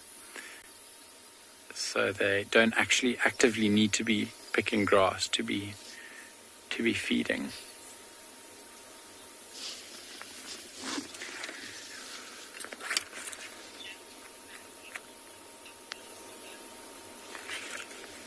Matthew, buffaloes most definitely do wallow. These buffalo, I know it's quite hard to see now, but a lot of them are actually caked in mud. And this watering hole / wallow where they've just been drinking would serve as a tool for wallowing, or place to wallow rather. They normally wallow earlier in the day though, so earlier in the morning when it's starting to heat up is when you often see them lying down in the mud, rolling around, covering themselves in mud and doing their best to cool off and get rid of as many parasites while they do that.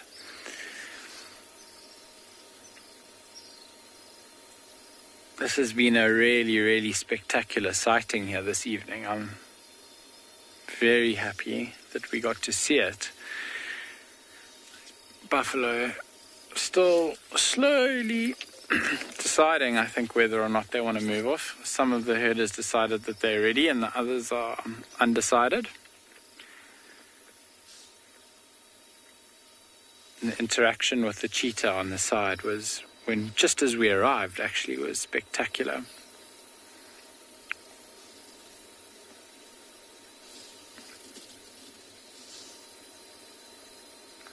Been some beautiful sounds that we've got to experience while we've been here as well. Hearing the buffalo interacting and kind of grunting and grumbling at each other, grunting at the cheetah. The younger cheetah, when it started moving, gave a little call, which is a little bit different sounding to lions and leopards. It's more of a high-pitched squeak.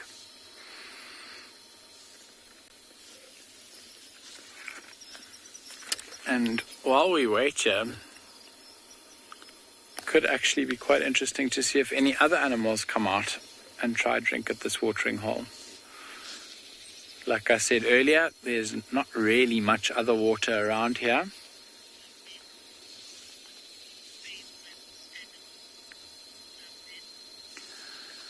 Plovin, my favorite animal. What a question. I must be honest, I'm a little bit of an ocean lover myself. I grew up near the sea, and I grew up surfing and diving and spending lots of time in the water. So, hard to say my favorite. And dolphins are quite a common favorite, so I don't know if I could go that. I think I'm going to need to go a little bit different to that. But maybe we could say something like a whale. I really, really enjoy whales. Off the coast of South Africa, we get quite regularly humpbacks and southern right whales. And watching them move up and down the coastline, I've had the privilege of accidentally, I suppose, diving with them a few times, being out in the water and having a whale come past. And let me tell you, that is quite an experience. They are completely massive in every way. But coming back to the bush, I think my favorite animal would have to be a leopard. I just love watching them. The way they move through the bush, the way they hunt, the way they interact with the landscape, climbing trees, using cover for stalking animals. I think leopards here at Phinda would have to be my favorite animal. And we were very, very lucky to find one earlier today. So, how about that? Phinda's actually not that far from the coast either. I think as the crow flies, as they say, it's about 20 kilometers away at some parts, maybe even a little bit less. And one of the few places, I suppose, in the world where you could potentially see the big five in the morning and then take an hour and a 20-minute drive and see things like dolphins and whales and sharks. As far as I'm aware, there are not many places that are like that. And that's one of the things that makes it so special here at Phinda.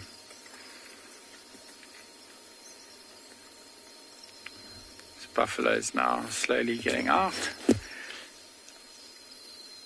The development here is that we have got 2, 4, 5 of the older bulls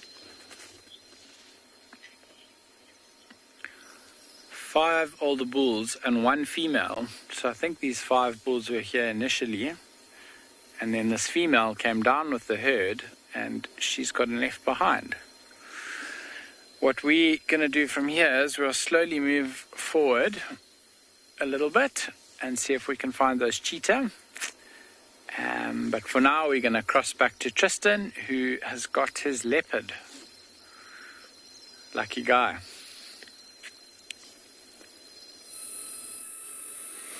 Well, we got lucky. It took us a while to find her. If it wasn't for some lilac-breasted rollers shouting in the drainage line, we wouldn't have got her, and it's getting dark, so it was literally, we would have missed her if it was 5 minutes later. But luckily we've managed to find her, which is great. So we had mom, and now we've got daughter, who is just going to be starting her life as a mom soon.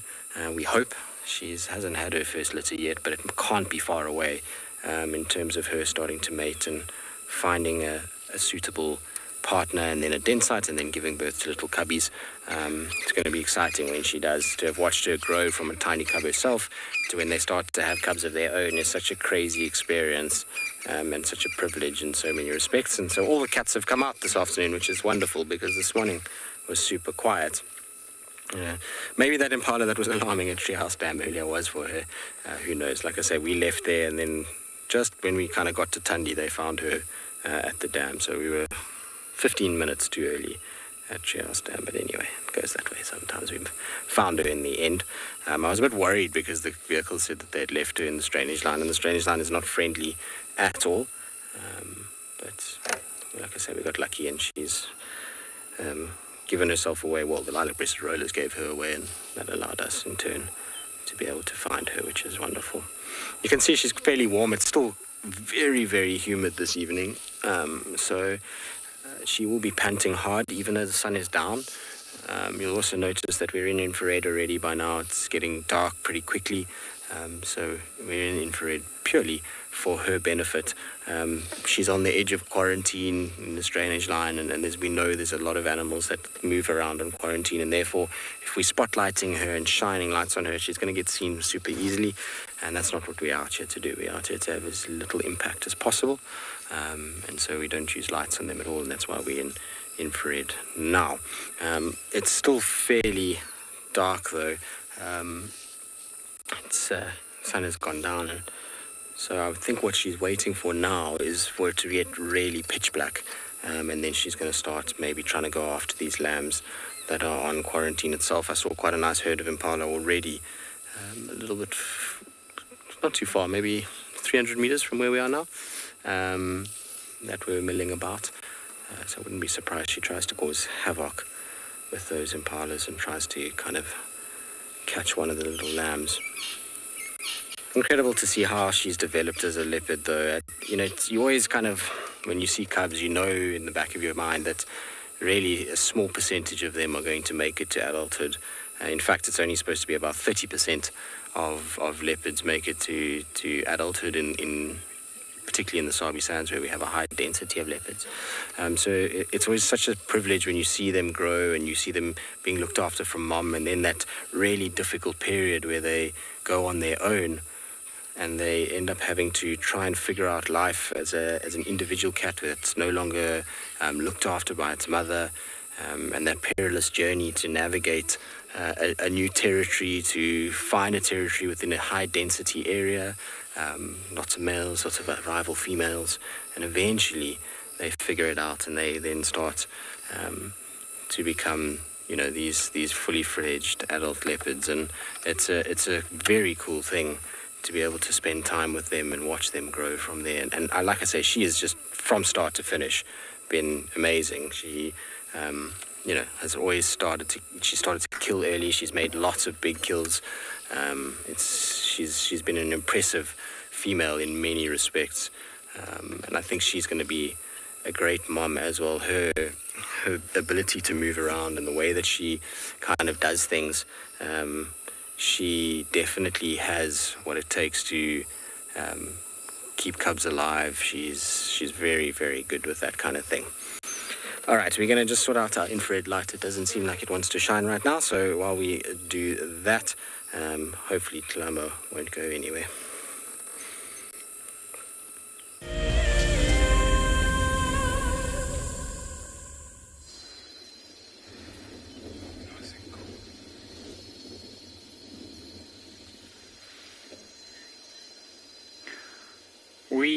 managed to find them again. How exciting is that? They actually hadn't moved off that far.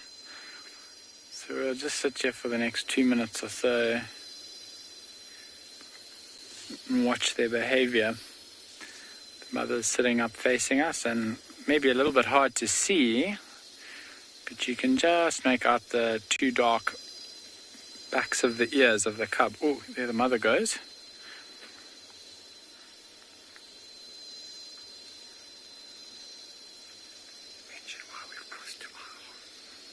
We have crossed to infrared now, so that's why the lighting's looking a little bit different. Not sure if anyone noticed that and thought that it was looking a little bit strange. But the reason we've done that is because it's actually gotten quite dark. The sun set now a little while ago, and it's quite hard to actually see. So one of the reasons I think we lost the cheetah was more because we couldn't see into the bush than because they had moved too far away. The mother's now moved a little bit closer to the watering hole. There's still one buffalo I can see standing in the watering hole. She's laying down again.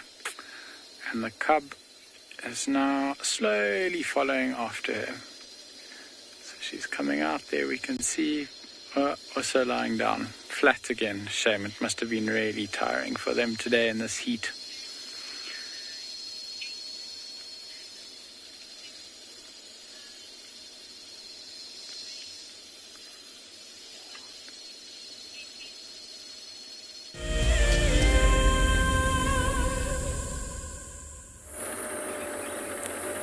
Well, little Kalahari is on the move, which is what we expected. So she's starting to now move into the open clearings and towards where that impala herd is. We saw it last, kind of in the direction that she's going. She's going to probably sniff around at the Marula scent mark. She well and truly is making quarantine home. This little competition that she's had with Mom and with Shadulu, it seems like at this stage she still feels like this is her territory and not Shadulu's, and Shadulu marks this same area. Tandi doesn't quite come this way anymore. She sticks more to the eastern side, that's for sure. So it's interesting been watching the kind of the dynamic between those three girls. Of course, she walks behind the tree. I just want to let these guys know because they were asking about Kalahari earlier. Fan, we've relocated Kalahari. She's now on quarantine. You're welcome to come join me if you want.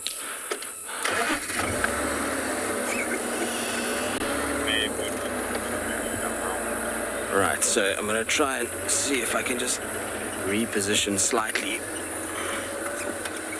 There is so many sweat bees around because of the humidity. They're absolutely everywhere at the moment. It's driving me mad. I've got them going up my nose, in my eyes, in my ears, pretty much everywhere. What are you licking there? Your paws or?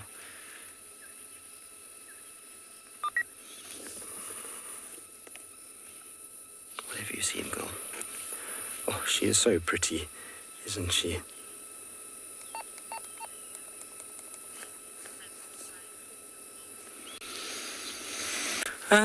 James, probably the dynamic that has surprised me the most, I would say, is that Hukumuri Tingana dynamic, when Tingana got sick and kind of gave pretty much all this territory away to Hukumuri, and then for Tingana to come back but not really push Hukumuri, but Hukumuri not really pushing Tingana. That's been a very odd dynamic that we've seen there. It surprised me. And then the dynamic in the west is also very interesting with Kara, Inzitini, Tiani, Shadulu. That seems to be very complicated with all of them being seen in the exact same places. So yeah, I think those two have been quite surprising. Other than that, it's all been pretty typical. You know, it's been males coming and going and females shifting their territories a little bit. I think the other dynamic that probably also was quite interesting was when we had Tsakani. Tsakani was a leopard that we used to see in the western Sabi Sands. She was seen here on a few drives. I think Brent had her once. I'm not sure if anybody else did, James maybe as well. And she ended up distributing all the way to south of Skukuza, which is a very, very, very long way. It's not close at all. And so I'm surprised by the fact that she kind of went that way. That was really weird to see that she went as far as she did. Are you going to go up the tree? Go up the tree. Come on. Up you go. One more jump, and you're on top. There we go. Do you know that I have always wanted to see a leopard on this fallen over tree? Unfortunately, it's in the dark, so it means there's no daylight. But every time I drive past this fallen tree, I always think to myself it would be a really epic place for a leopard to sit. It's just got kind of grandeur to it. I don't know, big stump with those spots just on it. And if it was in the morning, in the early light, you get the most magnificent gold on this particular tree with this beautiful green backdrop behind it. Excuse me, I just swallowed one of those Mapani bees. Not ideal. It is the most magnificent scenery when you see it like that in the morning, and hopefully, next time I'm here, I'll show it in daylight. But I've always wanted to, so this is a very cool sighting for me. Like I say, I wish it was daylight, but nonetheless, pretty epic, that's for sure. I don't think it's the most comfortable tree, and also it's so out in the open. It's why cats don't really spend time on it. It doesn't make sense for them to sit there. They're going to be seen so easily if they're up on that branch. But at night like this, it's a great vantage point for her to come up, just look around, just to see, hang on, what is out there? Where are these impalas, and how do I get closer to them? And that's what she's basically doing. Right, let's catch up with her again.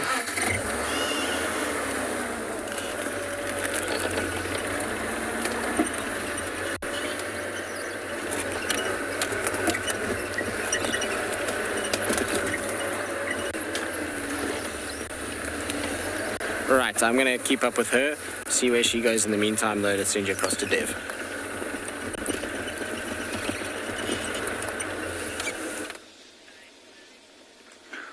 Welcome back, everybody. The most unbelievable thing has just happened.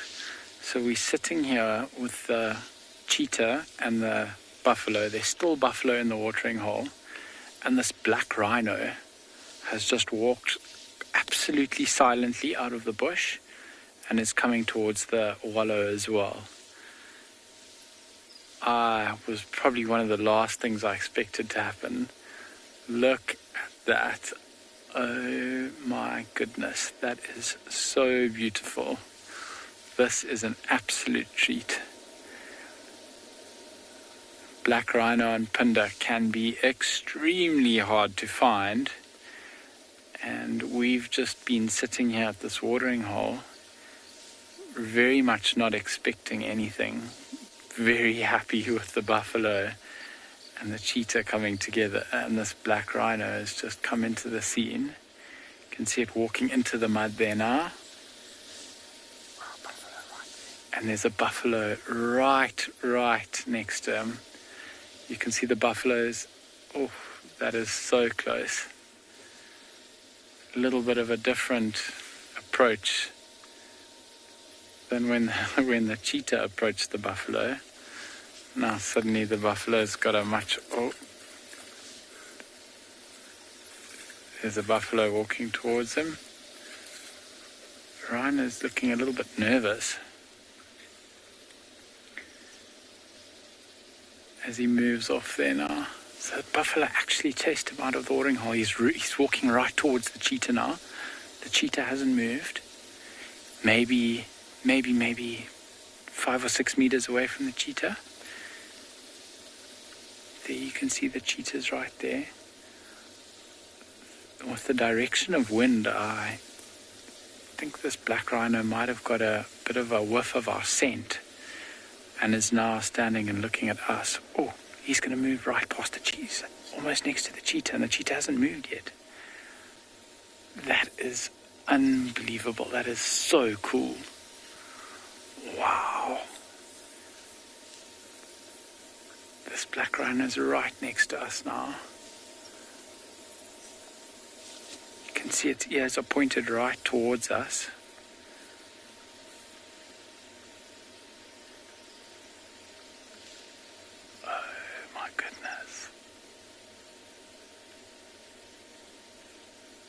curious as to what we are.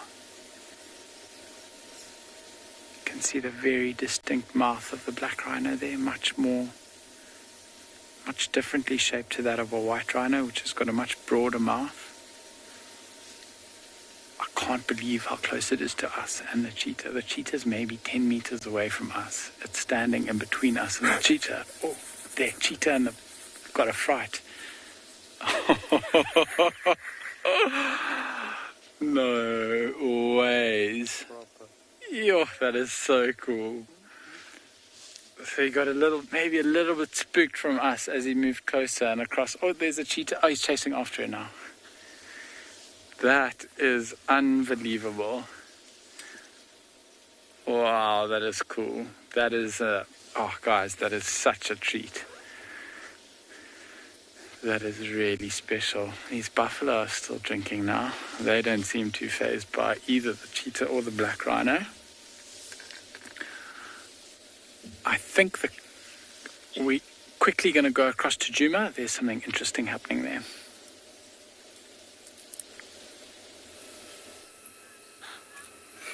Right, now we've got Kalamba and she's watching a herd of impala. She's very close to them. There's an impala alarm calling, but not looking at her.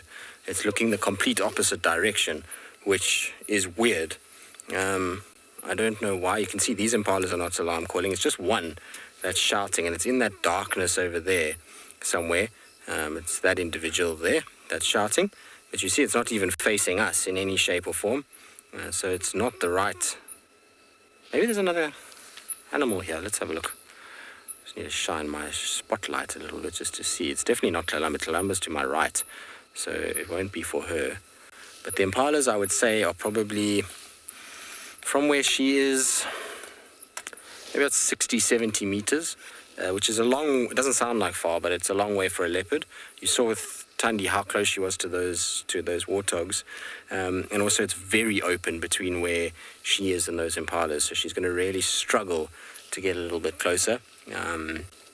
She's basically trying to get to within shot of them, but the problem is that she needs to get over the road.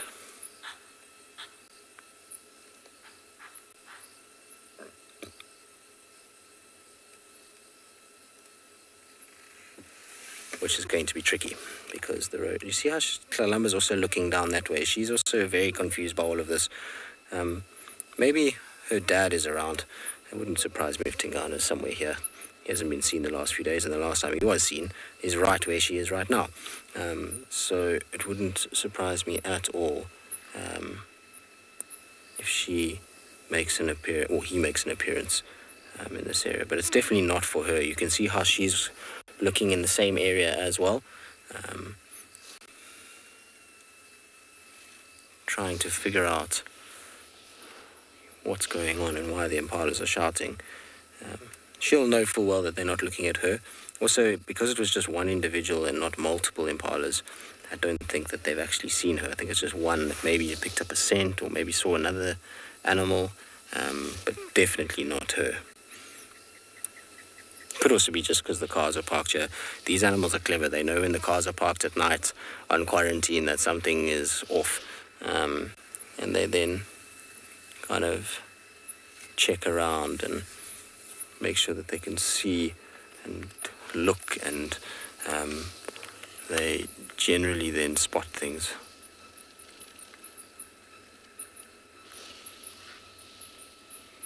Just trying to see if I can see anything. I obviously don't want to put any light on her at all, just because she will be seen quite easily then. But I can't see anything.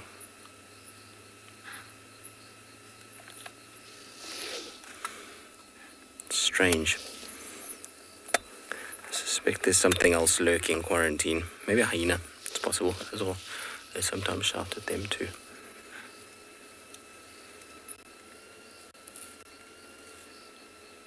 But look at how far her pupils are dilated. It's a very cool thing that we get to see at night because we don't put any lights on them.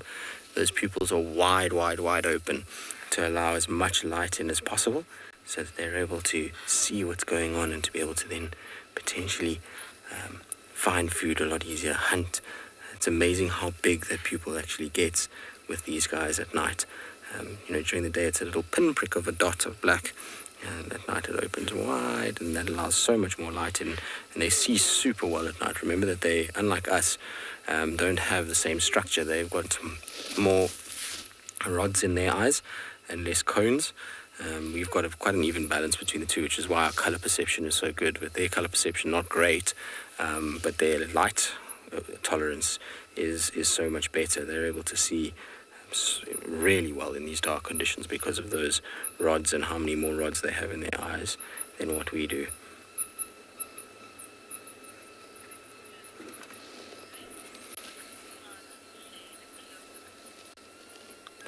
He said he wouldn't share it. He'll take it from her and eat it, but he wouldn't share it with her, no. Unless he's eaten so much and it goes a little bit rotten and he thinks to himself, nah, not really interested in this, then maybe, but generally no.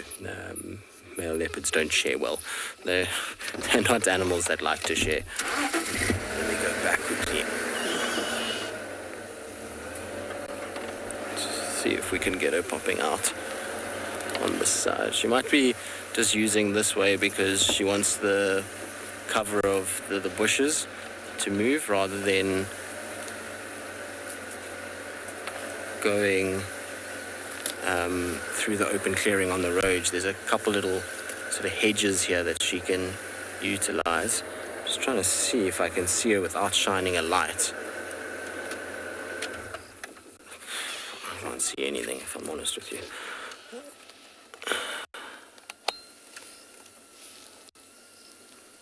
Just use the periphery of a spotlight just to see if she's moved off somewhere here. I think she must just be inside here. I think she's going to pull a technique that her dad once used, which is to lie in a bush like this on quarantine and you wait for things to come walking right past you and then grab them as they come past.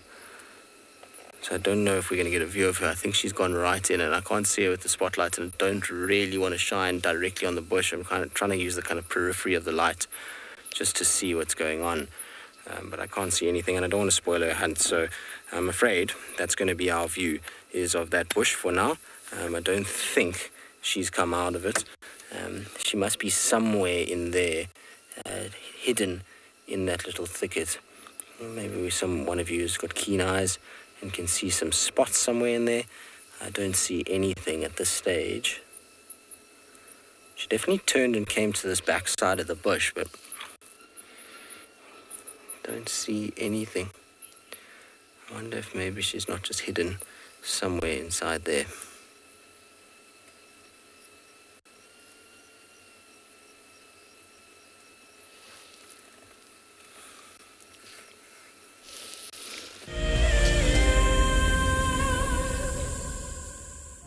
An ever-increasing part of the global population is losing its connection with nature. WildEarth is here to reduce people's stress and anxiety, allowing you to escape into nature even just for a few hours a day. However, WildEarth is expensive to run, and we need help from you to keep this ship going. WildEarth Explorers gives you the opportunity to be part of a program that supports the sharing of nature with the world. Jumbo, my name is Isaac Rotich. I come live to you every day from the Mara Triangle in Kenya, East Africa. I think the most underrated animal here where we are is the spotted hyena. And the main reason is people haven't read any literature to fully understand about this super predator. Catch up with the guides daily here on WildEarth. WildEarth is launching our brand new Explorer program with an opportunity to win a very special WildEarth expedition. The lucky winner will get a behind-the-scenes WildEarth experience at the magnificent andBeyond Ngala Tainted Safari Camp. The prize includes a 3-night stay for you and a friend with a chance to sleep out in the unique Ngala treehouse. Become a WildEarth Explorer and stand a chance to win this and many other prizes. Terms and conditions apply.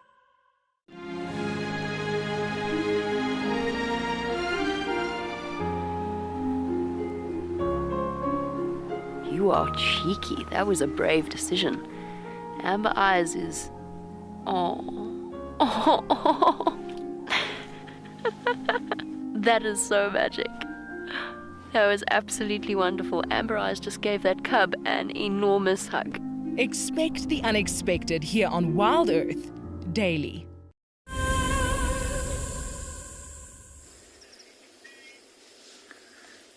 Welcome back to this absolutely incredible evening and sighting at Phinda. After that rhino chased the cheetah into the bush, he did a big loop around, and then he chased the cub and she ran away.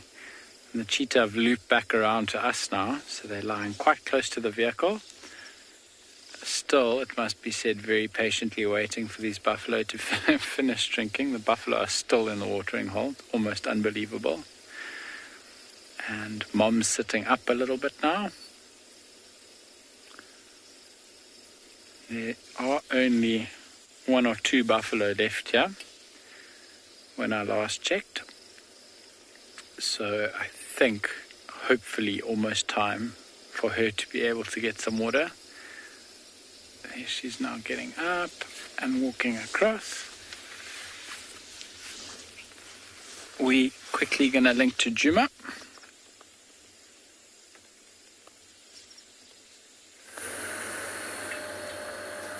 Well, we managed to find her. She was very sneaky. She had gone out the back of that bush, and I just decided to check with the spotlight behind us and managed to see her tail just disappearing behind a thicket, and managed to kind of catch up with her.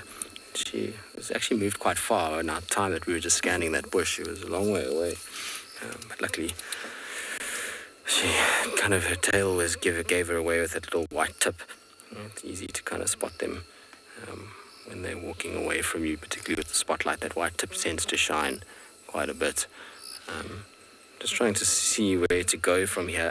I'm hesitant to follow her much further because all we're doing is creating a noise, and impalas are all looking at us, and I don't really want to disturb her. Obviously, she's trying her best to find food. Not that she's not a little sausage. I mean, she's in really good condition at the moment, but it just feels awkward following her through this. Like when it's a little bit thicker, it's a little bit easier because I don't have to worry about so many animals seeing her. So what I think I'm going to do is we're walking up towards the road now. So I think I'm just going to walk with her to the road, drive with her to the road and then leave her there and let her go on her own. Sometimes it's the right thing to do when a leopard's hunting. Just let them go at night. You know, you're drawing a lot of attention because obviously when we drive at night, as much as you guys are seeing infrared, I need to see where I'm going so I don't have a car accident and crash into trees and things. Which means that if we put a light on, that often attracts the likes of hyenas. Like I was saying earlier, the impalas are often watching then where we are, and it's a bit awkward when it comes to that. So I typically like to leave leopards at night to do their own thing and let them hunt where they need to hunt, not worry them too much. It's a nice fallen over tree here, so I'm going to just stop there. If she comes, she comes. If she doesn't, she doesn't. And we then leave it at that. This particular fallen over tree, the last time I had a leopard on this in front here was Hosanna. He was on this tree here. Some of you that were on the WildEarth expedition, I think the very, very first one, it was on this particular stump here in front of me that he was on. So let's see if she'll come and repeat the performance and do what her half brother / cousin or uncle, should I say, did. So she's walking pretty much straight towards it at this stage, when we know she went up that other tree just now. Nope, she stopped and watched the impalas. I think she's a little bit further afield. So deeper behind the tree than where looks like she's going to come towards it. No, change direction. You can see there's the base of the tree there, and it comes up from there. So some of you might remember Hosanna sitting on that branch on the right there, on top. Like I say, those of you that did come on WildEarth expedition, the very first one, to Djuma, you would have remembered the sighting of Hosanna on that tree.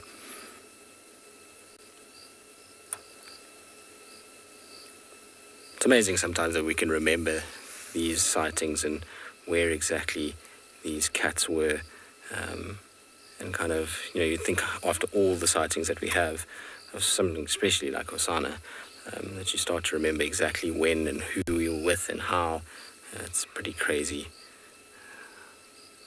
I'm not going to move any further. She's going to just disappear into the darkness. We're going to let her go. It's that time of the night anyway where we're going to be wrapping things up fairly shortly. And like I say to you, it's the right thing to do is to let her kind of move off in that direction. You might just get a glimpse of her tail kind of coming to the right of that bush. There she goes in the background, slowly moving off. Perfect timing actually for her to just disappear into the darkness. Like I was saying, it is that time of the night where we need to say goodbye. It's been an absolutely epic 2 weeks from my behalf. So thank you all for the participation in the drives and for dealing with my spotty leopard madness. I hope that it hasn't been too crazy and that you've all enjoyed it. And obviously the drives will carry on tomorrow morning. Trishala will be out from the Djuma side, and then Lauren and I think Andrew are coming in after that. And then followed by Steve and myself back again in January, which will be quite nice. But from all of us, I hope that you've had the most wonderful afternoon, and we'll see you all on other days, and hope you have a wonderful sunrise safari tomorrow.